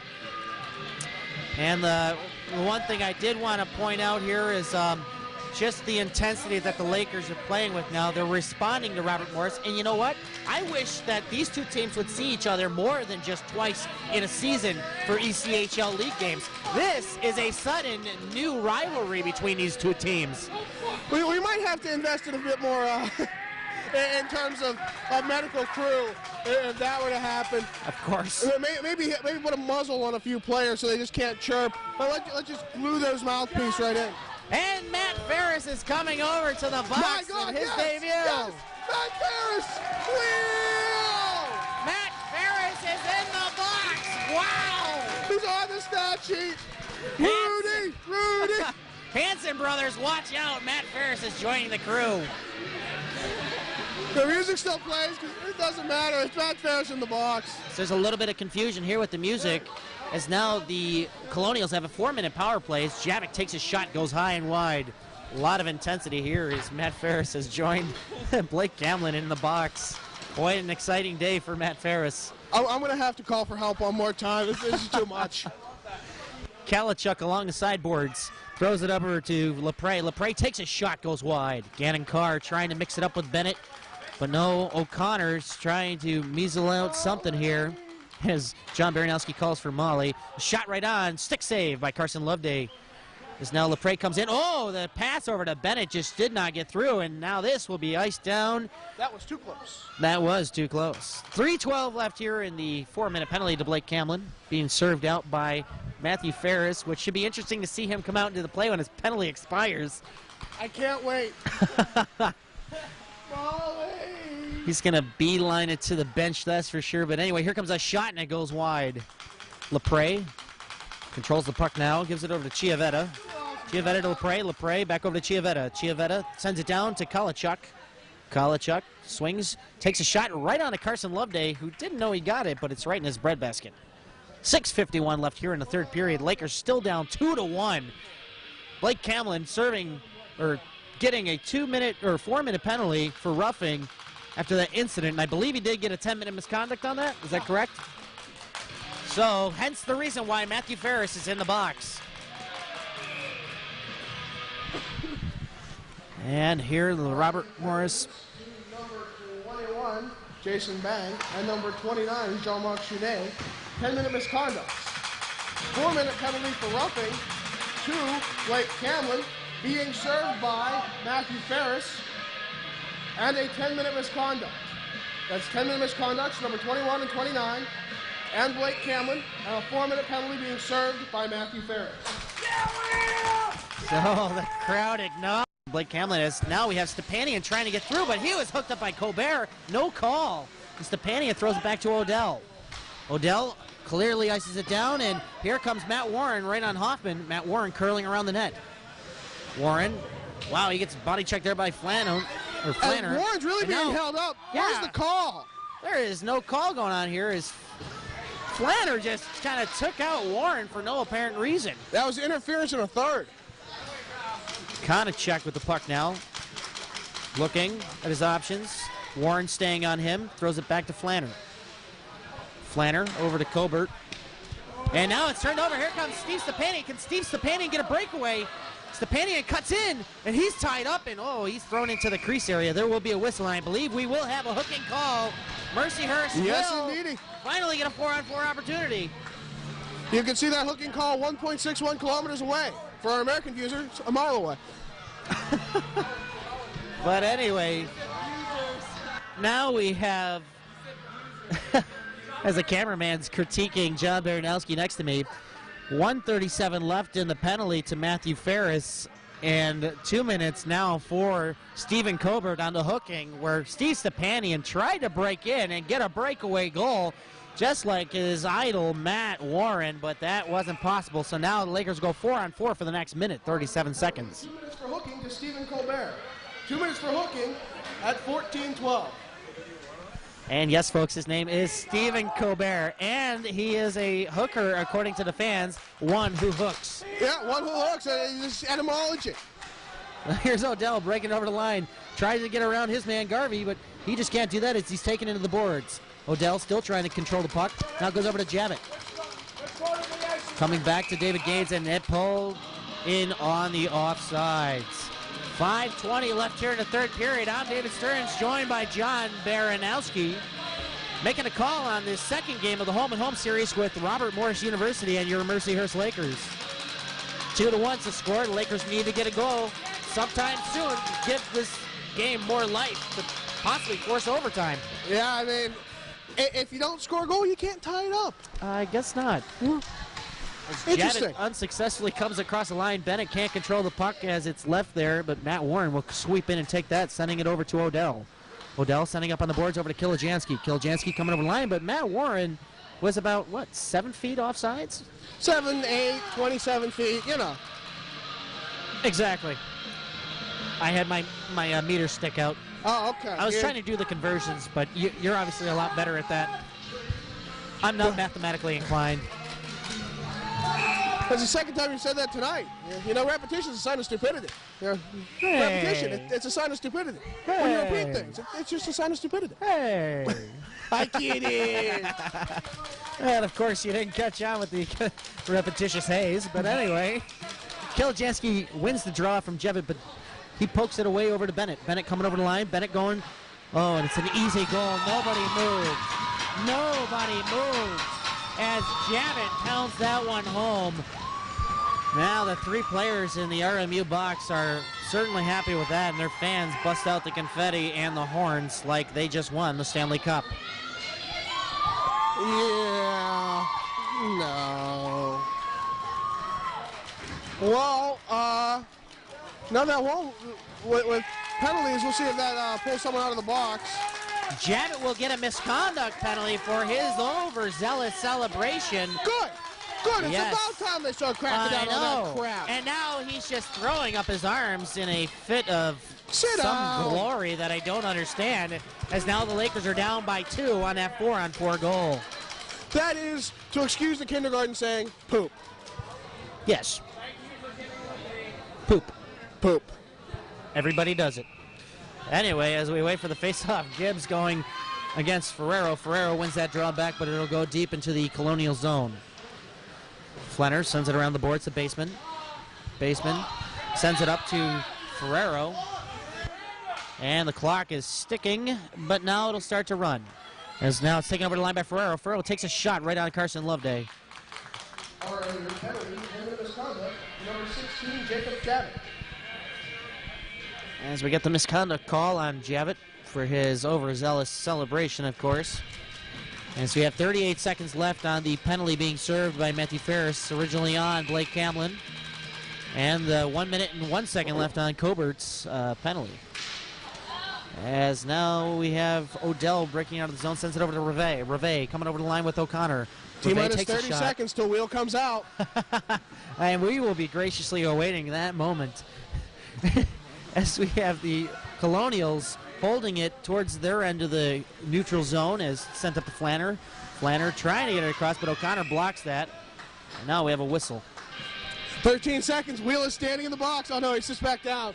I'm going to give the constant play-by-play on the wheel situation. This is too much. All right, I'll let you take care of that as we have 13 seconds. You take care of the game that matters. I'll take care of wheel.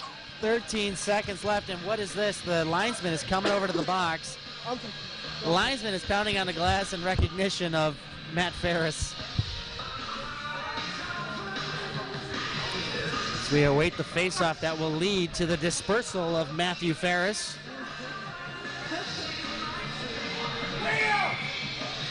And of course, famously known as the Wheel.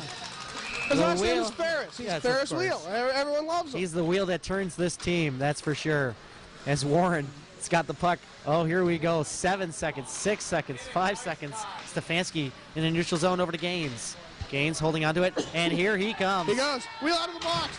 He goes across slowly. He's at the center.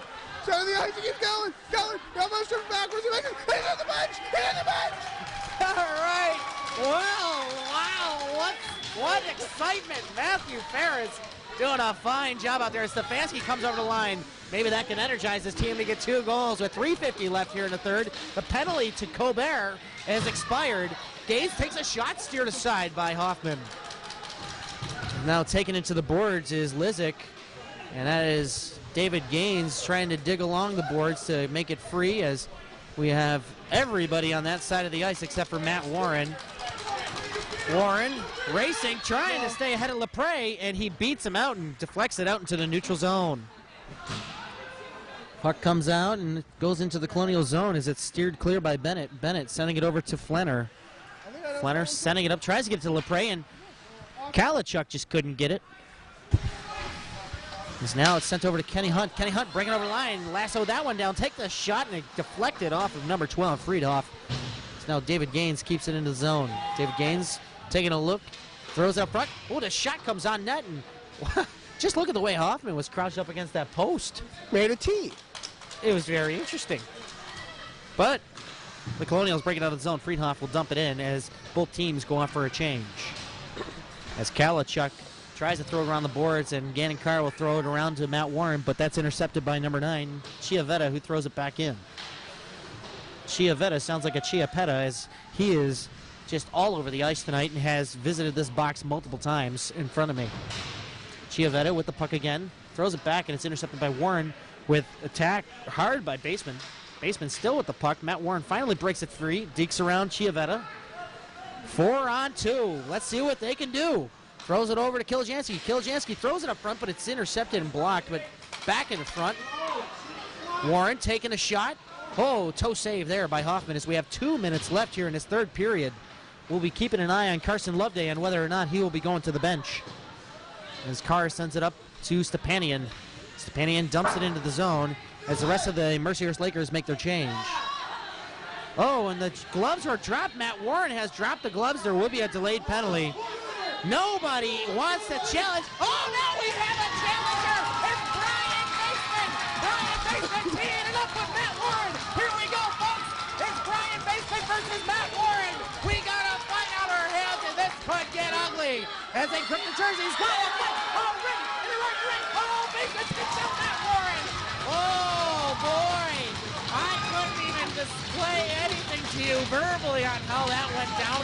It ended so fast, but those punches connected, and they connected hard. As fast as that was, that's how it's supposed to be done. Matt Warren, a little early dropping the gloves, but someone came out challenged him. They squared up, they removed helmets, they fought gentlemanly. There is a gentlemanly aspect to all of this goonery. And for the first time tonight, that's what they have. I love it. Matt Warren had to play the role of a salesman to get him to agree, though, because nobody wanted a piece of that monster, as now that box is full. 4 RMU players inside the box, sandwiched in there with Joe Fink, as the linesman is having a nice conversation with 1:37 left here in the third period. Wow, you know, I love it. Excitement, folks, excitement. That is what we just witnessed. We just witnessed an interesting display on this ice surface. There's a huge difference between good goonery and bad goonery. What we saw yesterday was bad goonery. That's wrestling people down, then pulling them up off the ice, keeping your helmet on, punching their helmet off. That's bad. That's bad stuff. That should be eliminated from the game of hockey in every form. Exactly. Gentlemanly getting up, taking off helmets, squaring up, and fighting it out. That's hockey. That's what it's supposed to be. Like we witnessed yesterday with Joe Ferrero throwing down the helmet of Gannon Carr. The fans are loving this. It's horrible, but the fans are excited about this as, wow, it's like a clown car. That's what I'm reminded of looking at the Robert Morris box. What? It's a clown car. Oh, it's a clown car. I'll agree with that one. I don't know how they're going to open the door. It's a bunch of clowns packed into one small box, and boy, here comes the fans. The fans are egging them on. The fans are getting into it now. As the puck goes down the ice, Gannon Carr chasing it down, and oh, we might have another incident. Bobby Williams is out there. He was throwing a little haymaker there at Muniza. Muniza and Williams have rarely seen any time out there as Bobby Williams clips Muniza. This could get ugly with 1:18 left here in the third. Can this be a repeat of yesterday? As now the Colonials have control within the Lakers zone. And now Bobby Williams goes into his check with Kalachuk. Bobby Williams finally gets it out of the zone as we have Friedhoff sending it over to number 15, John Lizick. Lizick will clear that in and go off on a change. Reve with the puck now with Kolichuk. Kolichuk still digging at it as it goes to Gannon Carr. Less than a minute of play here in the third period. Lakers down 3-1, but some exciting hockey today in comparison to what yesterday turned out to be almost like a Saturday massacre. And O'Connor has the puck, sends it over to Gibbs. 137. As we have the fighting penalties dished out over the PA system as Kilijansky goes hard into his check, but he can't take him down. That's Garvey. And now Gannon Carr with the puck. Gannon Carr throws it up ice, and it's intercepted by Chiavetta. Chiavetta dished it down over to Ferrero, whose shot went wide. And there's just a lot of confusion as the clock ticks down. 8 seconds have been passed, which means we will not relive yesterday's events, but we have 6.1 seconds left, and it's kind of an eerie calm right now in Erie, Pennsylvania. Hopefully not the calm before the storm. Every time there's a whistle, you have to have a face-off, which gets new people out there who perhaps are just going to fight right off the face-off. So, yeah, the referees should try and be nice and slow with that.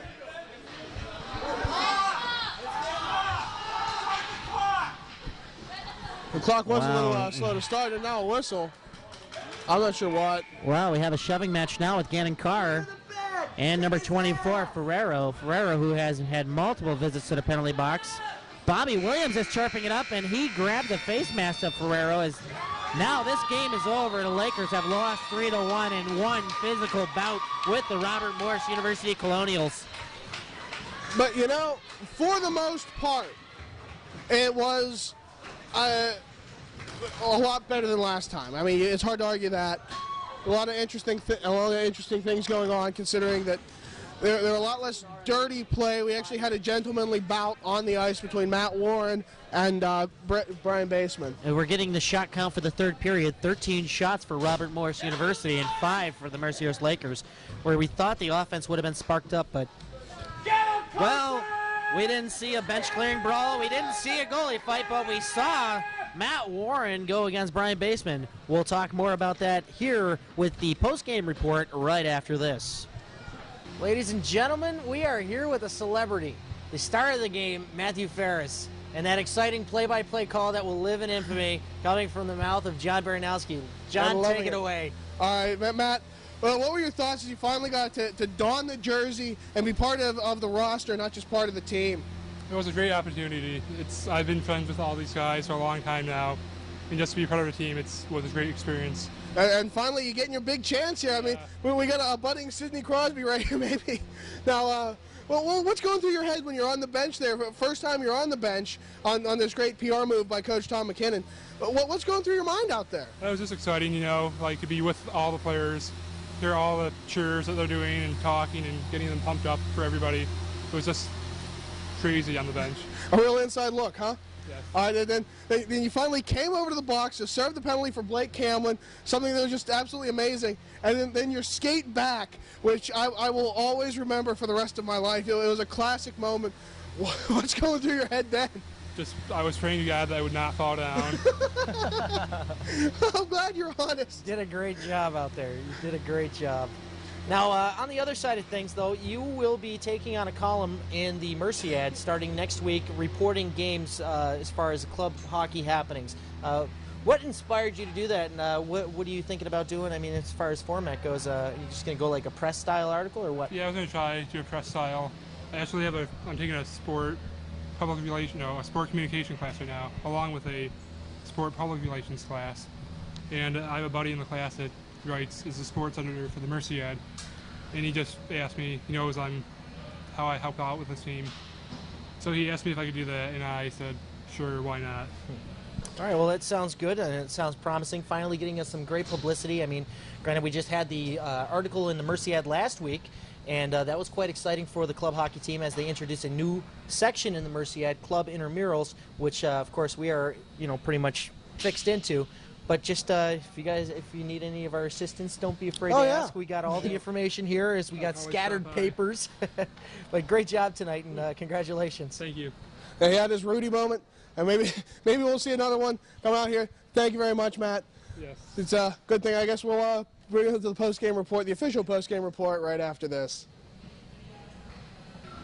All right, welcome back, everybody. This is the official post-game report after that great interview with Matthew Ferris. Of course, he had an awesome game today. I mean, awesome. You know, the guy's got real talent out there. He showed a lot of heart and a lot of dedication out there. And all in all, though the outcome on the score sheet was not great, being 3-1. What are your thoughts on the way the game went? Well, it was a tough game, but it's not as hard a pill to swallow as last game. Because last game was, well, we didn't show up, so that was part our fault. And then the refs, yeah, no comment. Anyways, today, at least we showed up. We played a good game. There was some moments.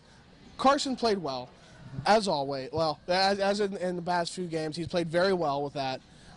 He might be the goalie of the future here for the Mercyhurst Lakers. That's, of course, yet to be seen. I don't want to speak too soon. You know, of course, Robert Kelly and Bobby Williams still playing back there. Well, of course. I mean, with Carson Loveday being recruited in personally by Coach McKinnon out of Calgary, just all in all, I guess he sees a lot of good things in this goaltender, and he did play quite well. But sometimes the numbers just don't stack up. Exactly. The save percentage is really the number that everyone should be focusing on, and ACHA does not publish the save percentage at all, which is terrible. Yeah. But they just kind of over-publicize the goals against average. It's an easier stat to keep. That's why. And you know, I wish the ACHA would just take some initiative and mandate that everyone takes shots. It's not that hard to do that kind of math. And I mean, I like I said twice today, I'm not good at math, but still, that kind of math isn't that bad. I could do that. Statistician. Tally sheet. Yeah, exactly. Tallies, that's all you got to do. But anyway, as far as the tallies go, let's tally up how many penalties we had going out, especially for all that rough play. Well, there are a couple 5 for fighting, a couple disqualifications, which will be meted out as one-game suspensions somewhere down the line. As you said, you can use them in various places. Because, well, the next game played, which is not the next game, it already happened by the time you're watching this, is against the GMHL All-Stars, the Greater Metropolitan Hockey League outside of Toronto, a Junior A League, which will be quite interesting to see some of the top players of young Toronto coming to town. It's going to be a big pool of talent. Right, and those, because it is not an ACHA game, we don't have to serve those misconducts, those disqualifications for that game. So we will have a full roster minus injuries, of course, and we will get to see how well we can play against those, and it's going to be big. I can't wait. And of course, we're going to have the D1 coaching staff on hand from the NCAA team. They will be pretty much picking out what they like on the ice in this all-star team, and also the club hockey program will be looking at other players as well. It's an all-you-can-recruit buffet. Yeah. Exactly. And that's why we're doing, I believe we're going to do a second game in January against them. I sure hope so. So should be quite exciting, and all 3 goaltenders, from what I understand, will get rotated through. So if you want to check it out, you'll see it, I believe, Tuesday. Isn't it Wednesday? Oh, no, Tuesday on television. It's already happened. So it'll be on this coming Tuesday, just before break starts. So if you want to see some great junior hockey action versus your Mercyhurst Club hockey, tune in on Hearst TV, same channel, same time on Tuesday. And I guess that'll wrap it up here. So I'm David Stearns. I'm John Baranowski. Have a good night, all. Don't stop believing. Hey.